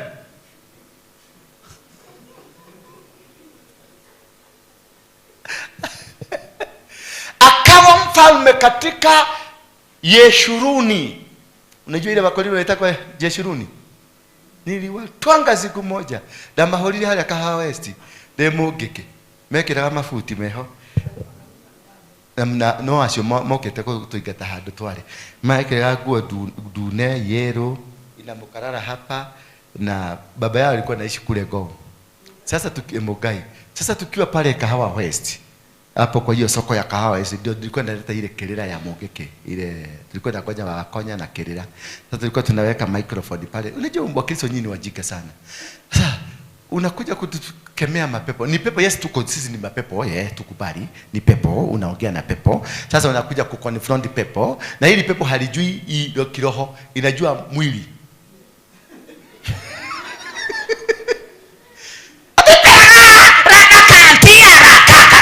Alianza hivyo. Ati nikutufukuza na kiroho. Wacha nikwambie mzee tulinyorosa.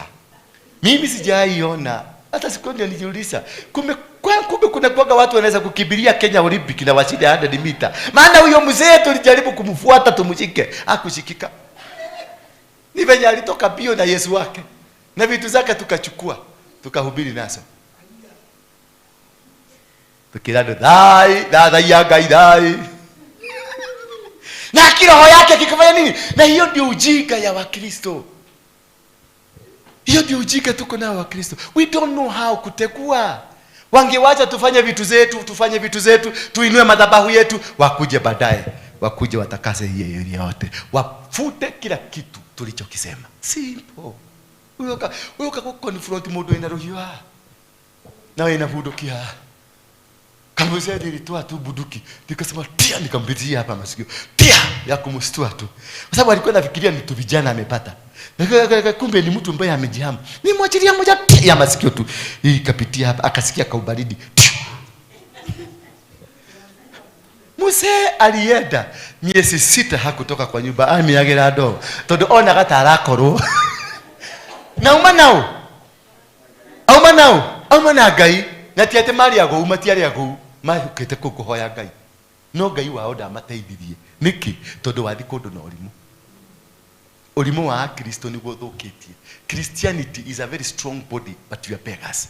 The poorest of the poor are Christians. Ikuruka just kwenda hapa Murang'a Road. Unaona hapa Murang'a Road, hapa njia zimekuwa na intersection. Angalia the temple ya Wahindi imejengwa hapo. It is one of the 7 wonders of the world. Kwa sababu ya ng'ombe, wamejengea ng'ombe. Wewe wa Mungu umejengea nini? Na nikianza kusema hapa tuna raise pesa ya kununua viti. Hii yote sadi hamutafika hapa. Kununua kiti ya shilingi 3,000. Hautafika. Yule amejenga, walitumia 1.1 billion kujengea ng'ombe nyumba yao. Usaikuta msikiti ya mabati?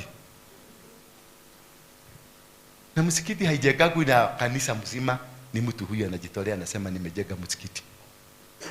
Mimi wakati nilikuwa Muislamu kule Sakina Mombasa, msikiti wa Sakina, mtu anaitwa TSS alijenga msikiti mkubwa sana Mombasa unaitwa TSS personal, alitumia 135 million bob kujenga msikiti, one person.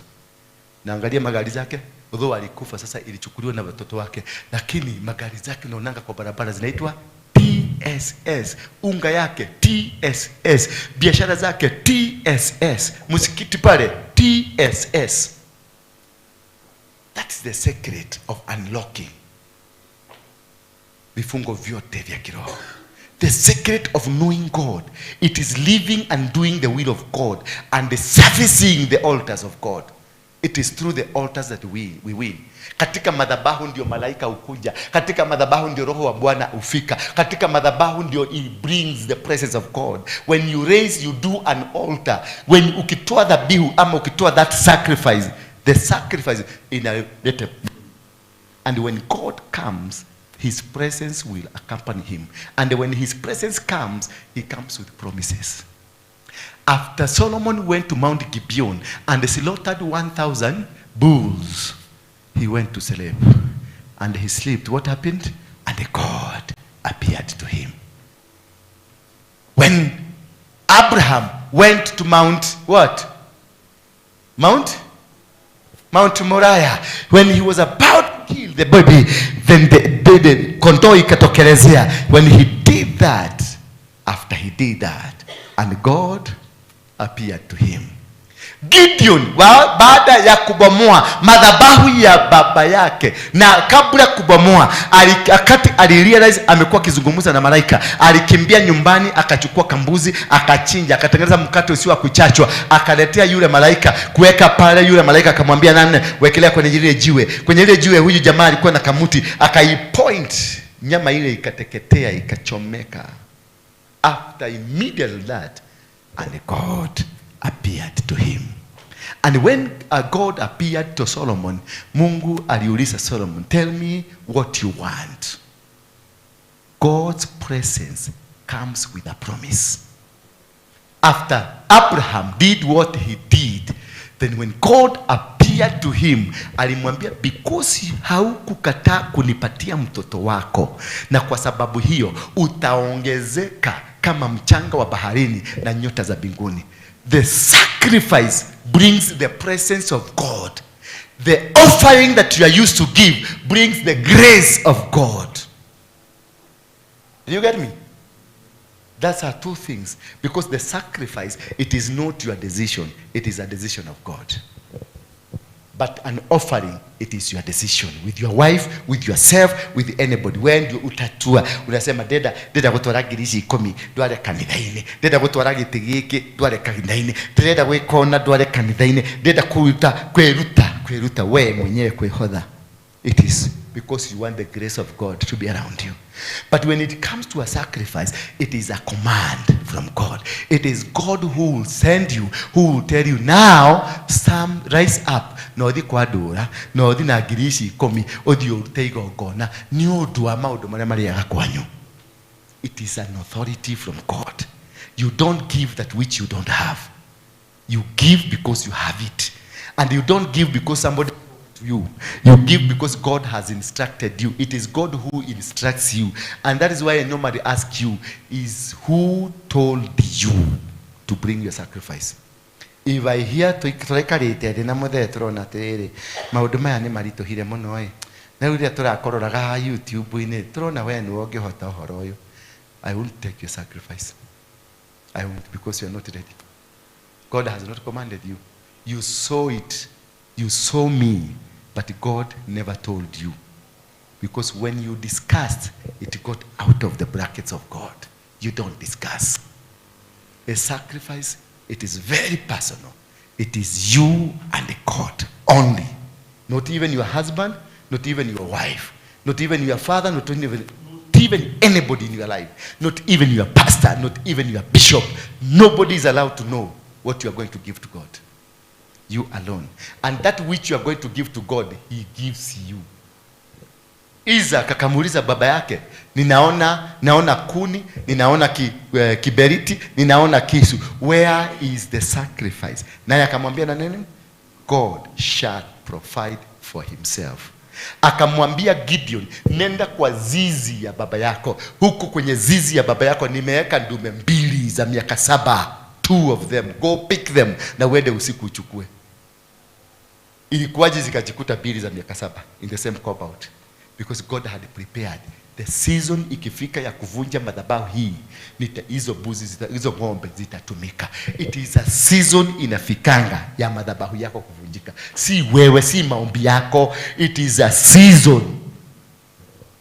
Ikifika lazima kila kitu kivunjike. Don't force things because you have seen somebody on TV, on the screen. Unakibia kwa sababu na umeona Ezekiel. Watu wote wamekibilia kwa Ezekiel. You don't know what is attracting them there. Kuna wengine tunafurahishwa ni kuona pono. Labda watu wanaona pono wakienda huko.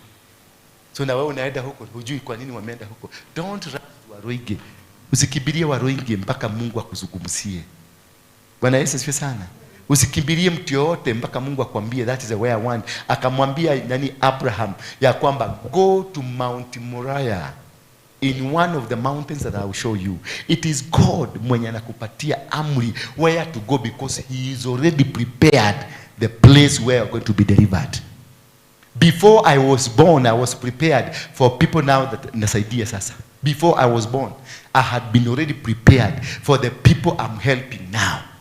And it is not me who is helping. I'm just sent here. Go stand there. I will send people, they will come. I don't know you. What I will say, I don't know.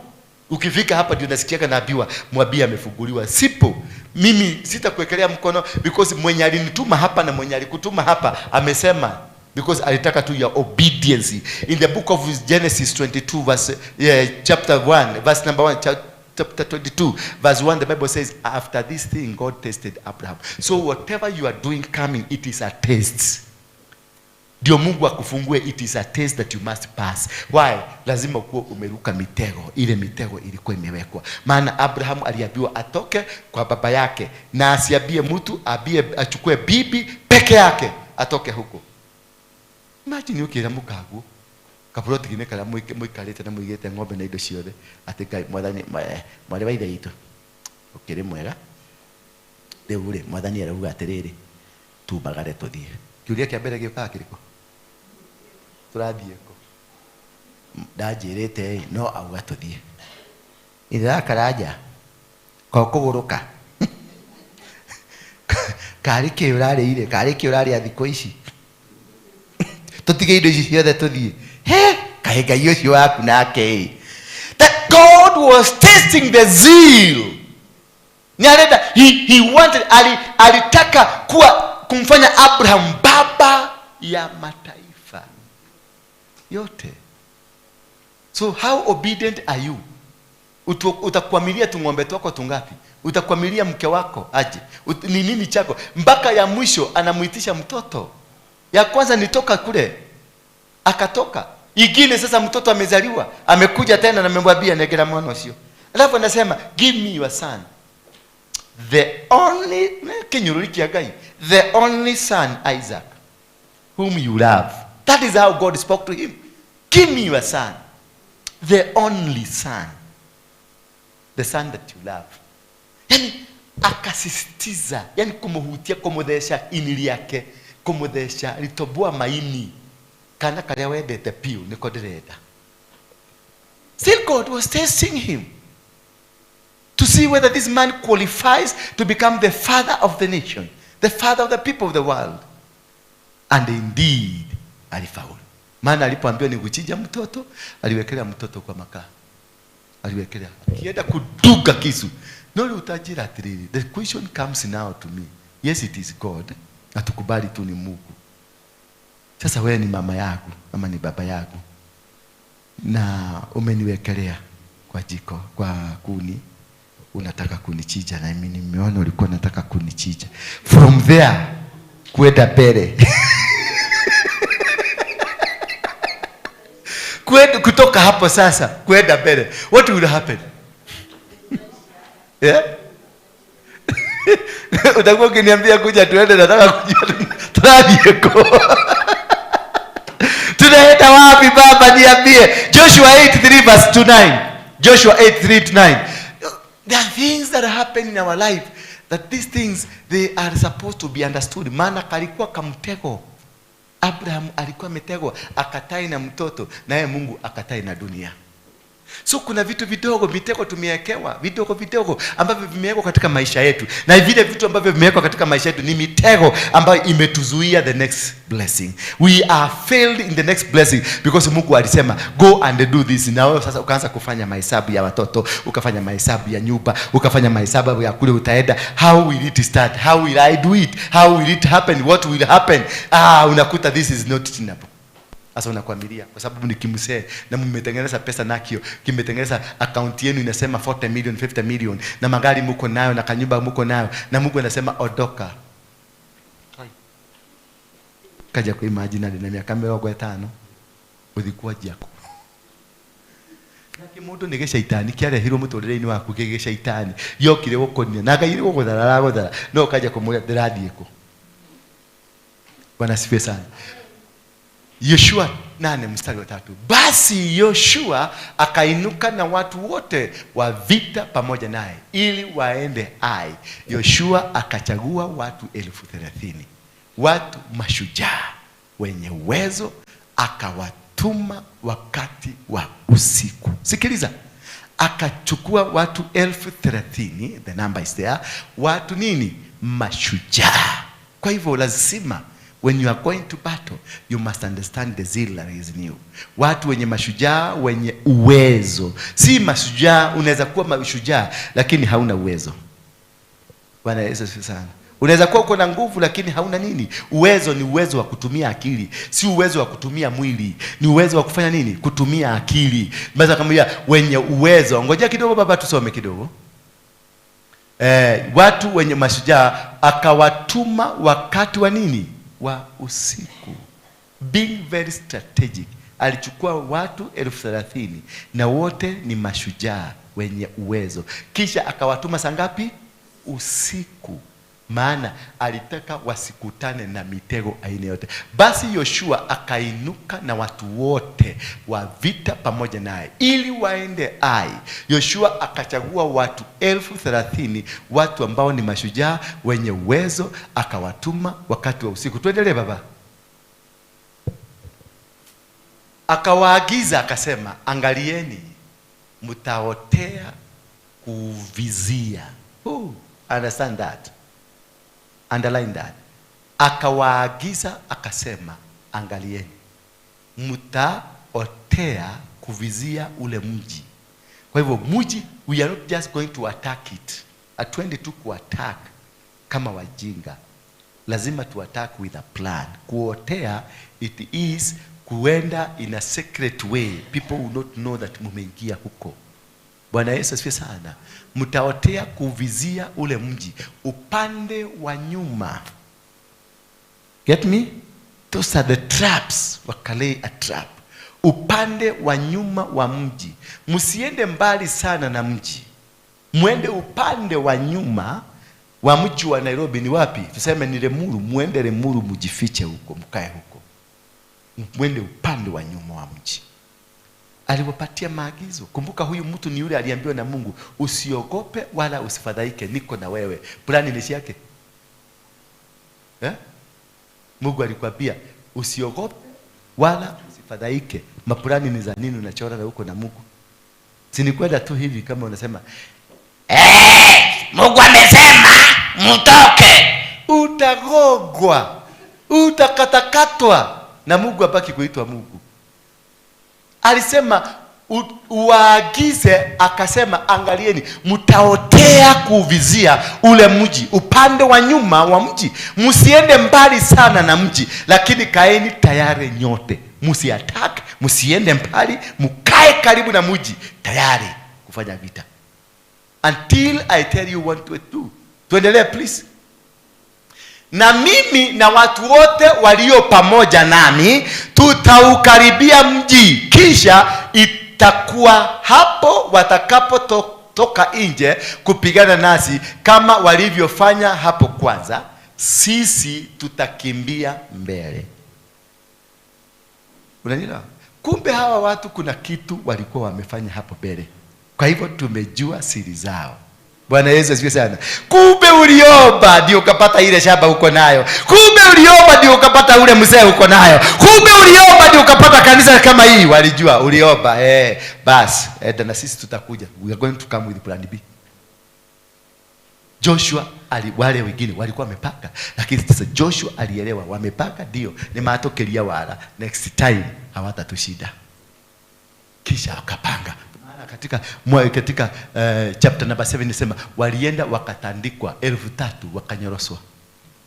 Nao watatoka nje watufuate. Yani alisema hivi, grupu moja itazunguka iende kai nyuma yenu pale, ijifiche hapo, ikae tu karibu the way they can be able to attack. And another group, sasa sisi, mimi na grupu sisi viongozi, mimi nitakuja sasa ni face maadui. Sasa nikifika kwenye maadui ndio hawa, kisha nitajifanya nimesikia uoga, nitoe bio. Sasa nyinyi yote mtachukua silaha, munifuate mkinikama kato modo toto neto ashoka lege, mtanifuata niwatawatoa, niwapeleke Mudhurwa, niwapeleke Kayole, baka niwapeleke Jiro, niwapeleke wapi? Baka huko Ruai. Roti maguta na kugu kirori ni kiuko Moroko. Sasa once they are drawn, wametolewa kwenye mji, wale waliokuwa nyuma waingie mji wauteketeze. A battle without a fight. Kutegua mitego. Ambia mwenzako kutegua mitego. Nao watatoka nje, watafuata hadi tuwafute waende mbali na mji wao. Kwa kuwa watasema wakimbia mbele yetu kama walivyofanya kwanza, nasi tutakimbia mbele yao. We will run. Tutakuwa waoga. We will run. Sometimes run. Bwana Yesu asifiwe sana. Sometimes be a coward. Kuwa muoga. It is a trick to draw them from their base. You can never be able to defeat a person from his base. Haukuna. Niliwafundisha hapa nikwambia, Elijah was able to kill the 400 hawa manabii wa uongo kwa sababu aliwaleta kwenye besi yake. Kama wangetoka, kama Elijah angekubali watoke waende kwenye besi ya mwingine, Elijah angenyoroswa na huyo mguu yake. So akili ni kitu ya muhimu. Walijifanya wametoroka, wameondokea. Kuna mtu amekushikilia kwa maisha yako, toroka. Si ati wewe utoka Kelimo, toroka. Kuna mtu amekwamilia kwenye biashara yako, toroka. Kuna mtu amekuja hapa, ati amekuja amekwamilia kanisani na mimi ati ilo dato. No, nakwambia toka. Kanyaka kubwa kwenda kwa kodwa lako. Ino akile nyumba hapa na baba ni ajira usho niwa wataka. Nitakuondoa. Nikiona siwezi kukumaliza hapa, nitakuondoa wewe ukamalizikie mbele. Basi nyinyi mtainuka, mutoke hapa mlikuwa kule nyuma. Kule nyuma. Kumbe ni mitego. Hivyo ndivyo tumetegewa. Bwana Yesu asifiwe sana. Akamwambia nyinyi ndio mtamaliza job. Sisi tutatoroka. Sasa basi nyinyi mtainuka, mutoke hapo, muote hapo na kushika mji. Nani wameshika mji? Wale waliojificha kule nyuma. Na kushika mji. Na kwa kuwa Bwana Mungu wenu atautia mikononi mwenu. Amekutia kwenye mikononi mwako, si kwa ujinga, kwa kutumia akili. Si mjinga na mnataka mfanane na wewe ni mjinga na unataka kufanana na Mungu. Mungu huyu hawezi akakupatia kitu, ni ugeheke Mungu. No gaino heke Mungu kitu. Asha, no. Anasema na mtakapoingia mkamate mji, Mungu atautia mikononi mwenu. Maana hakuna mtu wa kupigana nanyi. Kwa sababu walitukimbisa wakitufuata. By the time warudi kutoka Jiro wakipanda, mumeshakamata mji. Bwana Yesu asifiwe sana. Kisha itakuwa mtakapoushika mji ndipo mtauteketeza mji kwa moto wote. Mtaufanya nini? That is the time now. Once you have arrested them, once you have arrested the spirit that have been containing and fighting your family, unateketeza. Haurudi tena kuanza kusema kenyumba giki nikia muno, this is a palace. Huko niko Ruto araikaraga, huko ino ni yakwa, ino nyumba ni yakwa. No, araikaraga ku nako masi yake. Waigira ku ni uguthira. Ruto siamisha niliwaambia aje? Ruto akiingia ile state house, siliwaambia hawezi kutoboa kwa sababu ni ya nini? Ni ya watu wa Freemason. Sasa angalia, ni nani wako saizi? Raila ako ndani. Alijifanya mjuaji na lecho wake na nani? Na huyu mama mwingine, Mama Boyce. Wakaenda huko ati ni mabibo na mapasta wa kulipwa. Robo shenda ya lala. Tunakemea rimo shendelele. Rebo ya toto lina kaka. Wakiangalia kama Ruto anakuja na kabasha. Robo shendelele borina. Reketete na kajicho kamoja kuchukulia kama madhamaki anakuja na kabasha. Rabakateterebosha. Tunakemea. Ruto agigia kwa na kabasha. Tunakemea mapepo yote. We declare this place is a holy place. Na jije kwa Bahasha. Walingolewa maku ngolewa. Ilibidi watu wa Freemason wakuje watulize. Todo eke wagona inegi ya Freemason. Ilibidi watu wa Freemason. Raila na timu yake wameingia kwa serikali. Sikumetulia. Ndũngĩthiĩ twara ũrimũ ono honokio waku ati umeokoka upeleke ujinga kwa madhabahu ya mwingine, hata madhabahu ya mchawi ule wa kwenu kale kama rogi gakwanyu, ati uihorerirwo ni roho, ati uthie kuuthingerie ugushige toikare kuguo, utachomwa. As long as somebody is in his territory, ako kwenye madhabahu yake, hawezi mshinda hata kama ulikuwa jana bedroom na Mungu. Huwezi. Maana you are attacking a territory you don't understand. Bwana Yesu asifiwe sana. Ruto alikuwa anaenda nyumbani. Akaona sasa wacha ni wa join. December anakuwa inaugurated. Kwa hiyo nini ya Freemason. This December. Na ni sherehe itafanyika na mtaiona. Ma president wengi watakuja. Mkutano itaitwa ni mkutano ya trade, world trade itakuja. Itakuwa ni kimoshamani tu baka utaona main people from America watakuwa huko. Itakuja ku inaugurate, lakini Mungu atainuka. Kutoka sasa mpaka miezi 9 from today, 9 months it will be fireworks. The holy kigogona versus kigogona. Hello. Sasa tuko moto. Ni kigogona versus kigogona. Waliweka tukanoa tukaweka yetu.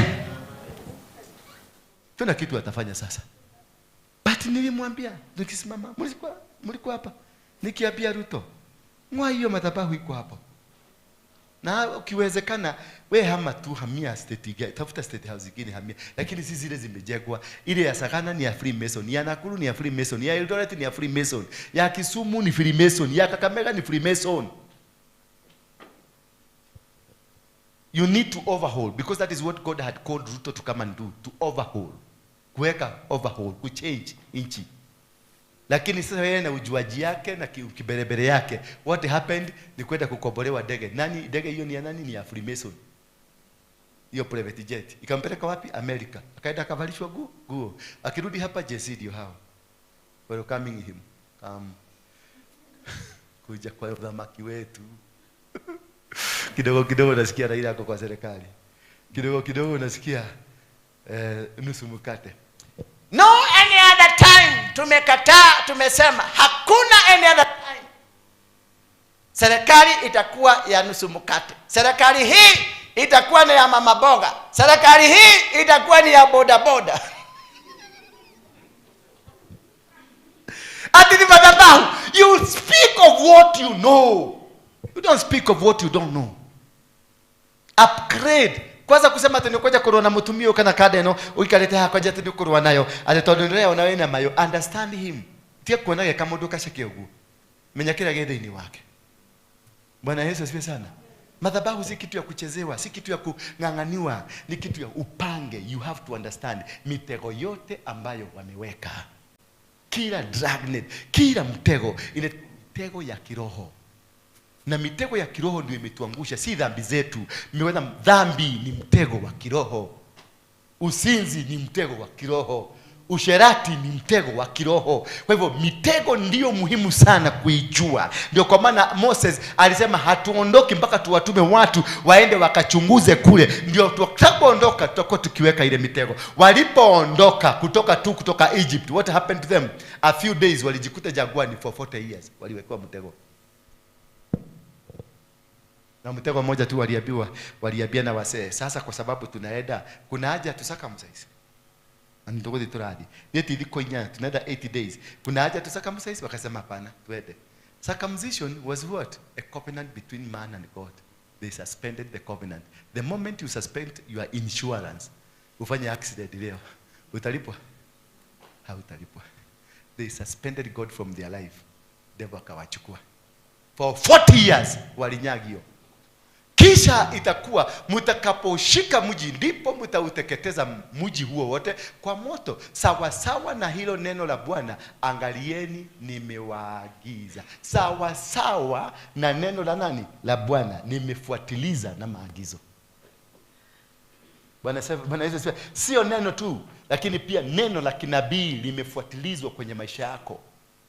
Bwana Yesu asifiwe sana. Katika kule kufuatisha sawa sawa na hilo neno la Bwana nimewaagiza. Kwa hivyo kuna neno la kinabii linaagizwa kwako. Bwana Yesu asifiwe sana. Halo, tuendelee.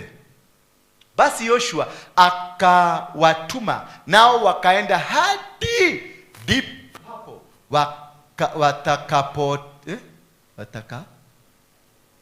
watakapootea, wakakaa katika Betheli na Ai. Kumbuka Betheli ni wapi? House of the Lord. Betheli ni the same spot ile mali Mount Moriah, mali alionyeshwa mlima ule, mpeleke ukatoe dhabihu yako hapo. That is the spot where Abraham did the sacrifice. Wametumwa wapi? Wametumwa the same spot, because naye Mungu alimwambia Abraham ya kwamba kizazi chako hakitashindwa na maadui. Kwa hivyo walijikuta mahali kumeinuliwa madhabahu, utakuta watu wote ambao ni wa madhabahu hiyo, utakuta hata bila kuagizwa unakuta wanajikuta kwenye ile madhabahu. Kama kwenu ni kwa madhabahu, wewe ni mchawi na upate mume, utapatana na mume mchawi. Umeelewa? Utapatana nani? Na mchawi. Nikiwa koraga wewe kwa nyukwa shosho wa nyumari yako, na sasa wewe umeokoka umeisha, lakini umepatana kimonaume kinaitwa Waruigi. Ukifuatilia stories za kwa Waruigi ni wachawi. Madhabahu inavurutanaga na ni mitego utaekewa mpaka ujikute kwetu ambao ni kwa wachawi. Bwana Yesu asifiwe sana. Kwa sababu that is the plan ambayo ilipangwa. Angalia hawa walitumwa wapi? Walienda wakajikuta Bethel.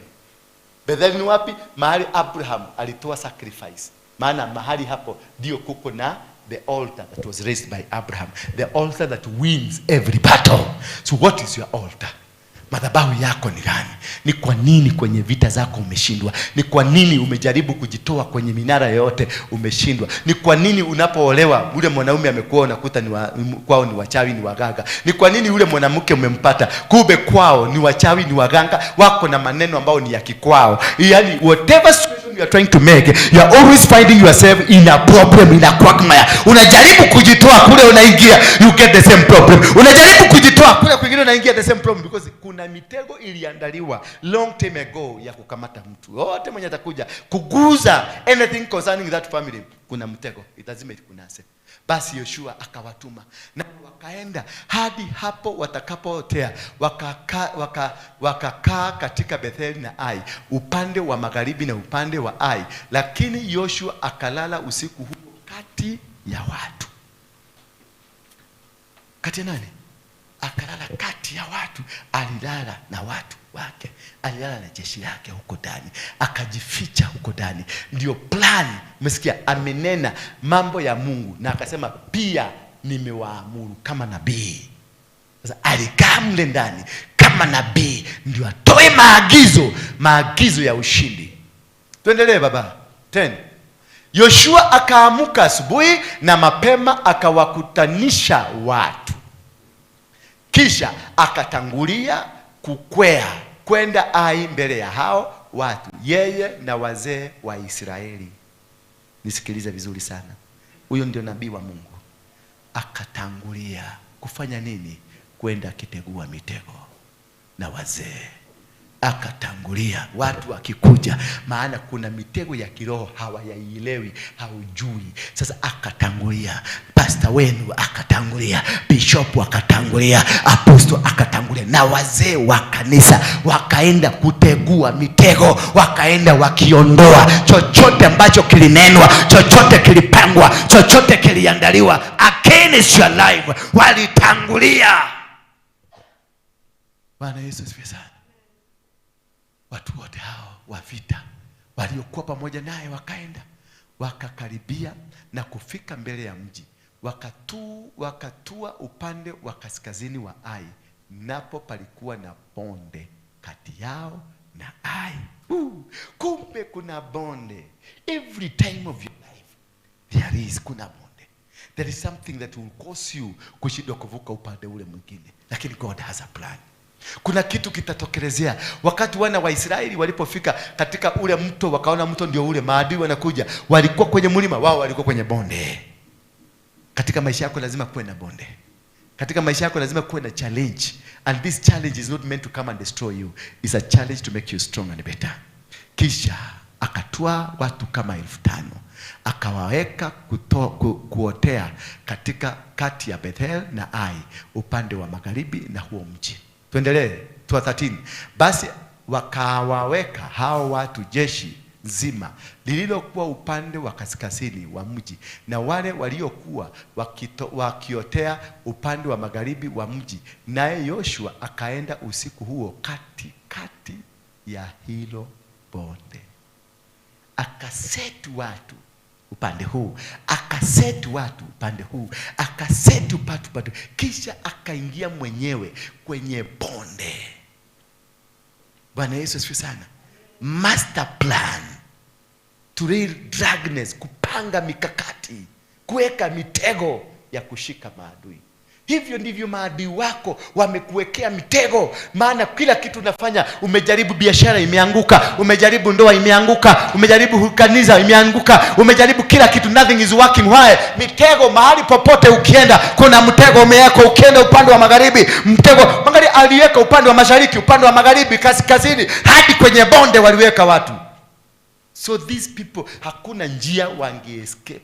Some of you muko kwenye cage, you are not able to come out of this cage because mitego imetengenezwa katika maisha yako. Kisha ikawa hapo huyo mfalme wa Ai alipoona jambo hilo, ndipo walipofanya haraka na wakaamuka asubuhi na mapema, na wanaume wa mji wakatoka nje waende kupigana na Israeli. Wameenda kupigana na Israeli, watu ambao already wamejipanga.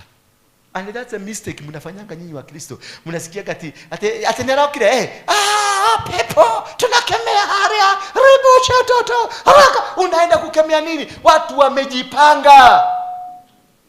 Unaenda kukemea watu wamelala, wamejipanga, wamejiweka west, wamejiweka east, wako north, wako south, wamelala kwenye mabonde wanakungojea. Unaanza kukemea nukikimbia na mapaga zako, utakatakatwa. Walishindwa. Kwa nini? Because they didn't know, they didn't plan. It was planless, and that is what is happening to Christian. You are planless. Hamuna mipango. Lakini kuataki na kukemea, kusambaratisha na kuvuja, hiyo mnajua. Ninasambaratisha katika jina la Yesu. Ninasambaratisha, na achilia moto, na achilia moto. Ulijua ni moto gani umewekwa? Ni wa gasi ama ni wa petroli? Ni mwaki wa petroli kana wake kana wa diesel. Unakemea, nilikwambia kuna moto. Bwana Yesu, unakemea nini? Unajua. You must have do a feasibility study to understand. These people had already planned. Maadui wako walikupangia, walishapanga, wamemaliza mipango. They are waiting for you to come out. They know they will slay you. Na kiroho yako na kiokoko kyako na Biblia zako umebeba na gunia. Hii hakuna na udhioma kwako na unabii wako. Mama anasema kanisa mugeuke. Kanisa mugeuke. Bwana anasema kanisa mfanya nini? Mugeuke. Yeye yako baba. Si ni mmoja. Kwa hivyo nani Mungu anazungumzia? Ni yeye sana sana. Lakini kwa sababu hajui kuelewa meaning ya kufanya nini, kumbe yeye ndio mchafu na amewekwa kuja kule front, watu wanamtegemea kwa domereli. Halo? Tuko pamoja lakini? Ama niliwapoa kitabu? Mnanielewa? Neno kwa nebo ile na mutira ajira. Huyu nake atwira tena natokire kwihoyo muujiza. Ateterea tuigerera moko tothie. Niwe tire mundu ndirahutie nego gwakwa muthi. Wakwa wendo ndirakuohora kwenda kabisa usirudi hapa. Sioni mtu hata mmoja leo. I want to lift your faith. Yes. Whatever I have spoken, nyinyi wote mko kwa hiyo. Na nimezungumza kukata, nimekatakata mikanda hiyo. Mitego yote iliyowekwa katika maisha yako nimekatakata. Bwana Yesu asifiwe sana. Si mkono wa mtu, si mkono wa apostle una uwezo, lakini neno ambalo ni la Mungu limetoka kwa kinywa changu lina uwezo wa kukufungua. It is the word. Neno la Mungu ndilo liko na nguvu, si apostle. Neno ndilo liko na anointing. Mungu akamuuliza Ezekiel, akamwambia Ezekiel, hii mifupa inaweza kuwa hai? Akamwambia mwenyewe, wewe Mungu unaelewa? Kisha akamwambia nini? Wewe Ezekiel, tafsiria mifupa hii, maana huko ni neno la Mungu limeingia. Bwana Yesu asifiwe sana. Ni neno liko na uwezo. Ni neno nimesema utapona katika jina la Yesu Kristo, na umepona katika jina la Yesu Kristo. Vitu walivyokuweka na huyo mbaba, na huyo mbaba alikuwa anataka kuondoa huyu kutoka kwa baba yako. Huyo mama wakati aliweka mabreki akafugia kiosiki, na yeye msi akasema na yeye uko nyanya.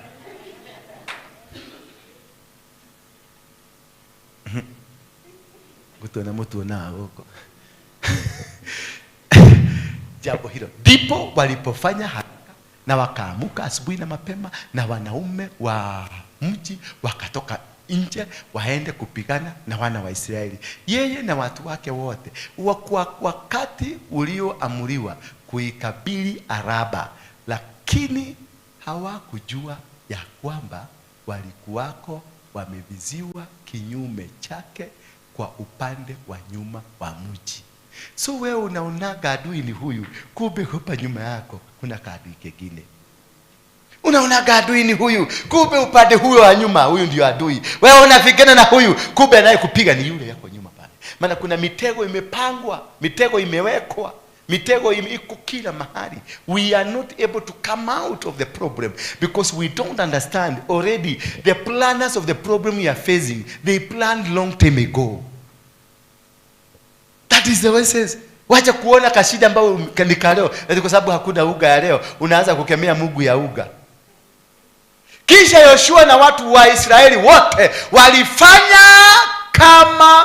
kana kwamba wameshindwa mbele yao. Unaona adui ako na akili kukuliko, sababu already amepanga, alikuwa amepanga. Walifanya ni kama kwamba wameshindwa. Halo, wakakimbia kwa njia ya nyika, walitorokea githaka-ini. Nyika ni githaka, wakaingia kwa kichaka, ndio magucia ndwa ya othe moke githaka-ini, nigetha kuria na wale mekuria mone make andu ni mauma moke mashine mugikauma githaka-ini murakora kwa gwikete.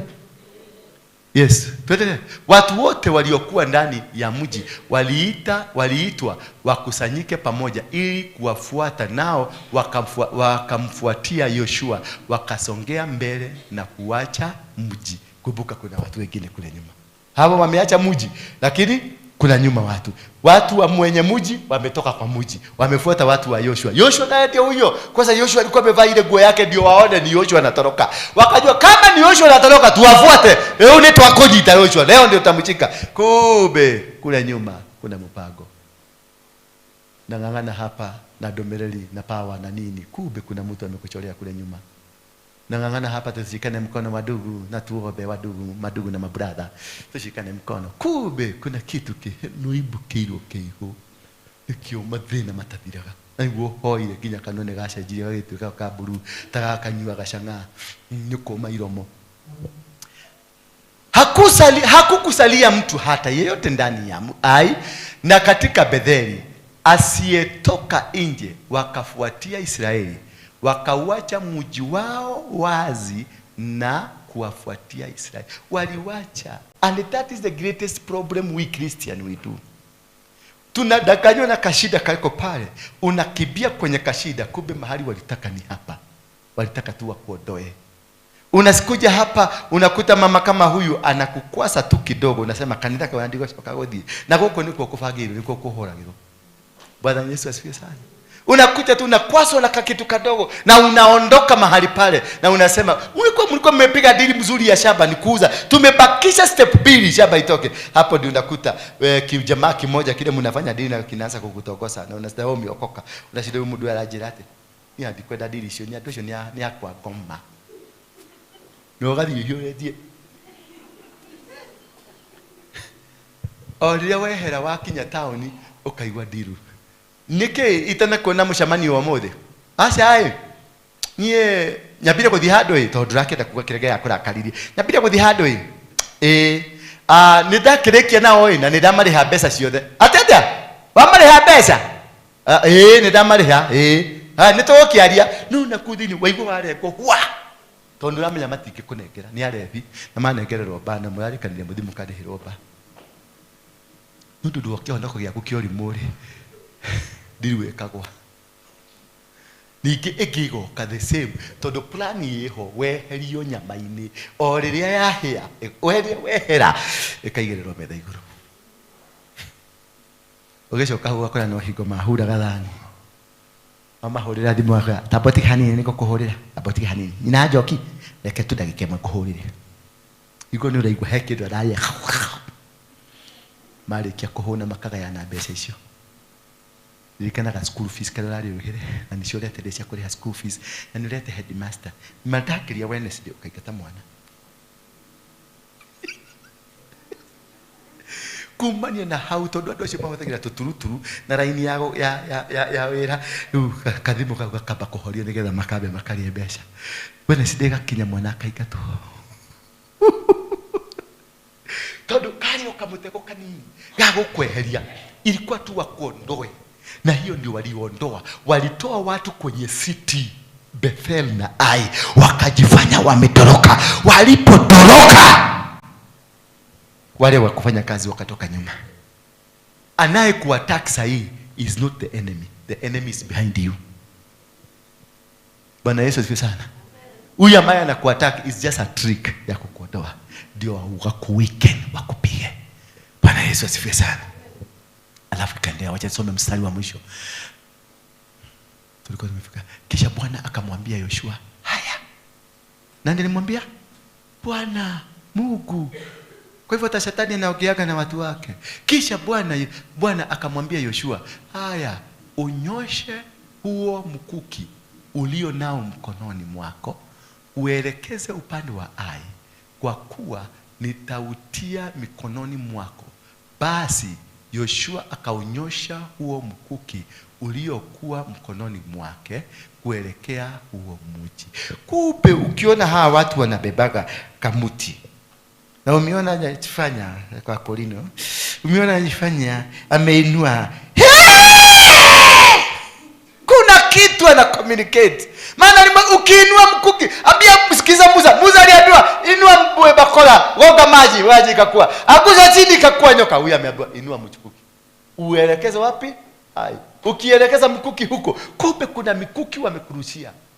Maadui wako, kuna mikuki waliinua wakakurushia, na akasema utakapoinue basi nitakupa mji.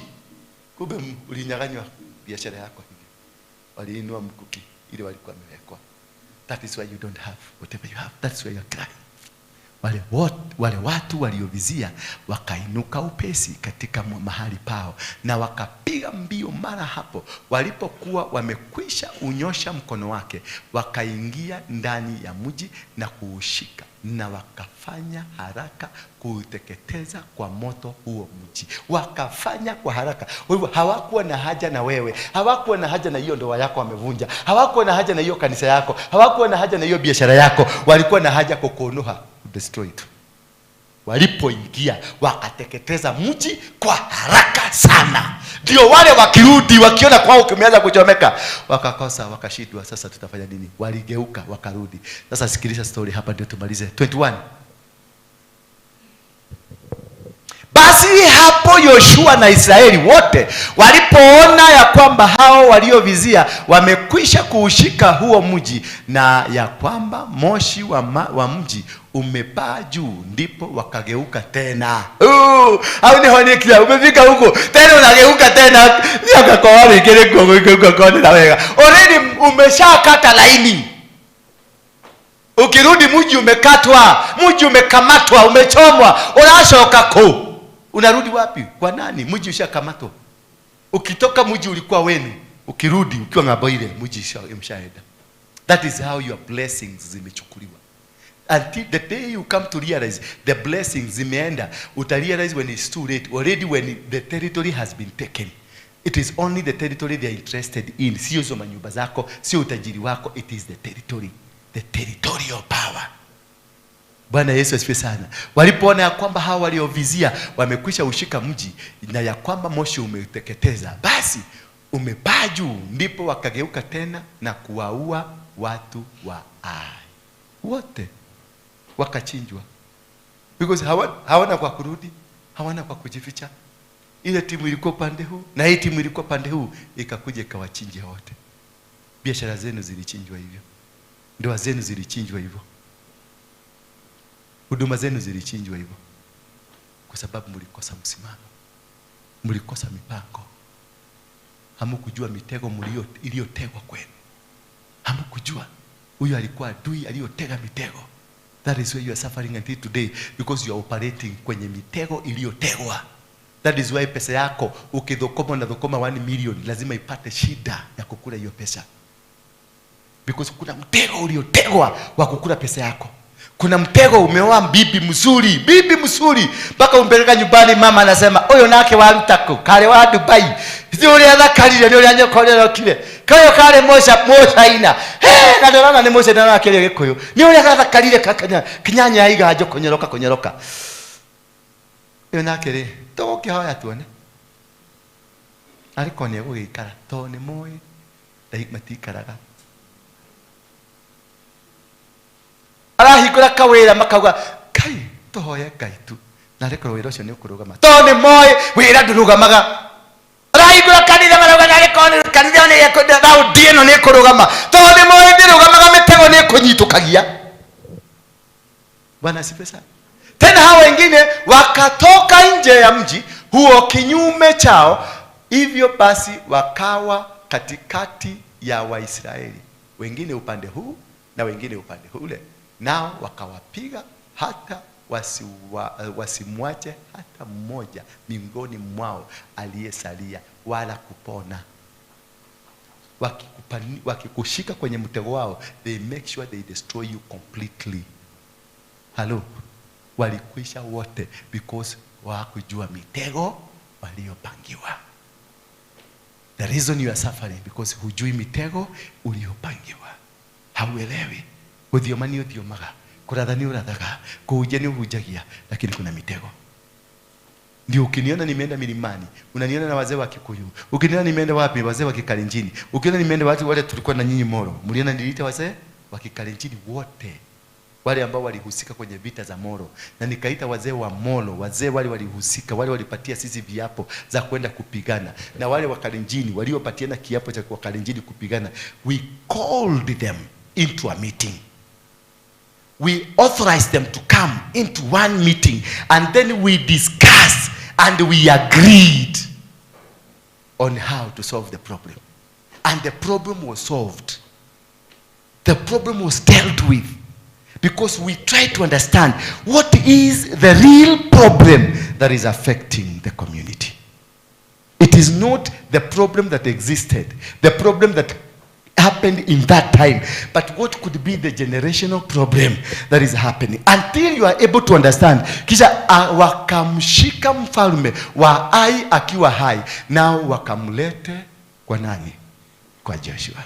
Kwa sababu walifaulu kuweka mitego na mitego ile ikafanya kazi. Tusimame kwa miguu yetu. Worship him.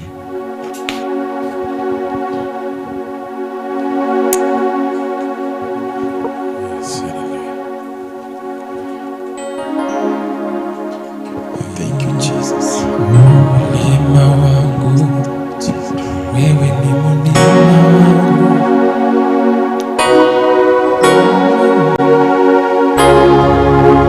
I hope umeelewa. What could be the challenge that is challenging you in your life? What could be the difficulties that is causing you to suffer the way you are suffering? Because we are facing challenges, not because we deserve to face the challenges. We are facing the challenges because there is a problem in our life. Bwana asifiwe sana. There is a problem in our life. Kuna darkness, kuna mipango iliyopangwa, kuna vitu vilivyoandaliwa ambavyo they have really caused you to stagnate. They have really caused you to face the challenges of life that you are facing. So lift up your hands, close your eyes and tell God, this is my time. I need to be set free. This is my time. That maadui wamenizingira, maadui wameniinukia, lakini sijaelewa ni kwa nini. Sijaelewa why they are up against. Why they are up against your decisions. Just open up your lips as we worship.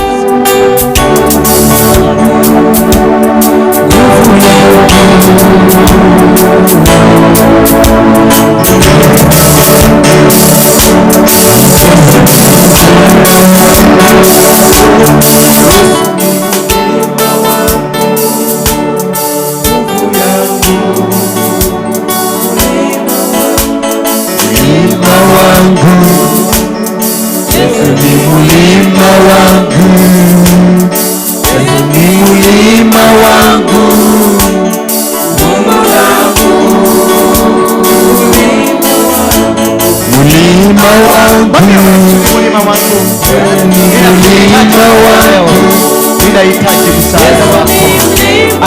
I need your favor. I need your grace. I need you to help me. I need you to bless me. I need you to you are the king. You are the master of the master. You win every battle. You conquer every demon. You conquer every enemy.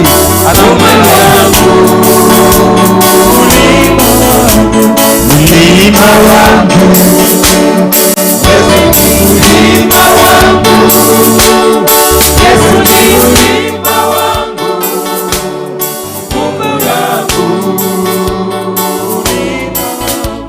mlima wangu, wewe ni mlima wangu, Yesu ni mlima wangu, Mungu wangu,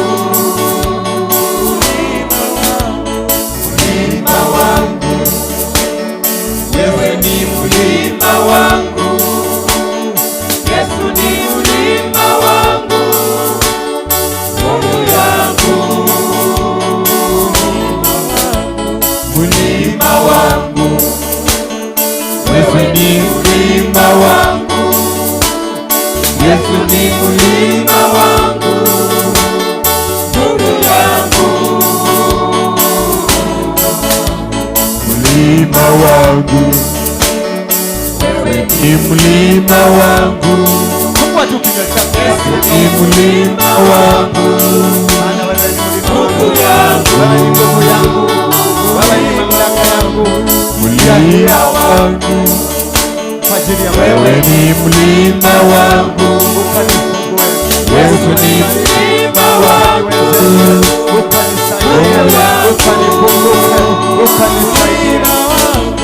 mlima wangu, wewe ni mlima wangu, Yesu ni mlima wangu, Mungu yangu, mlima wangu, wewe ni mlima wangu, Yesu ni mlima wangu, nguvu yangu, mlima wangu, wewe ni mlima wangu, Yesu ni mlima wangu.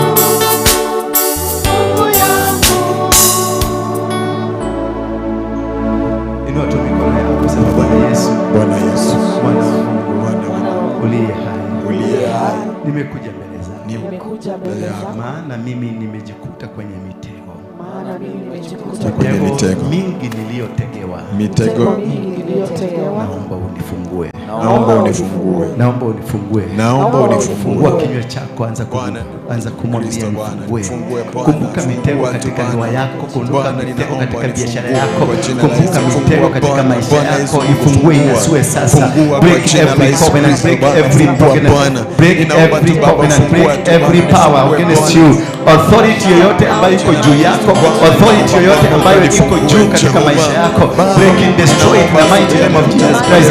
Break every powers of darkness, break every weaknesses of darkness, every weaknesses of forces of darkness ambazo wamekuinukia, ambao wamenena kinyume katika maisha yako, waliotenda kinyume katika maisha yako, walioandika maandishi ya kinyume katika maisha yako, wino iliyoandika kinyume ya maisha yako, majina yako yaliandikwa kinyume, yote cancel it in the mighty name of Jesus Christ.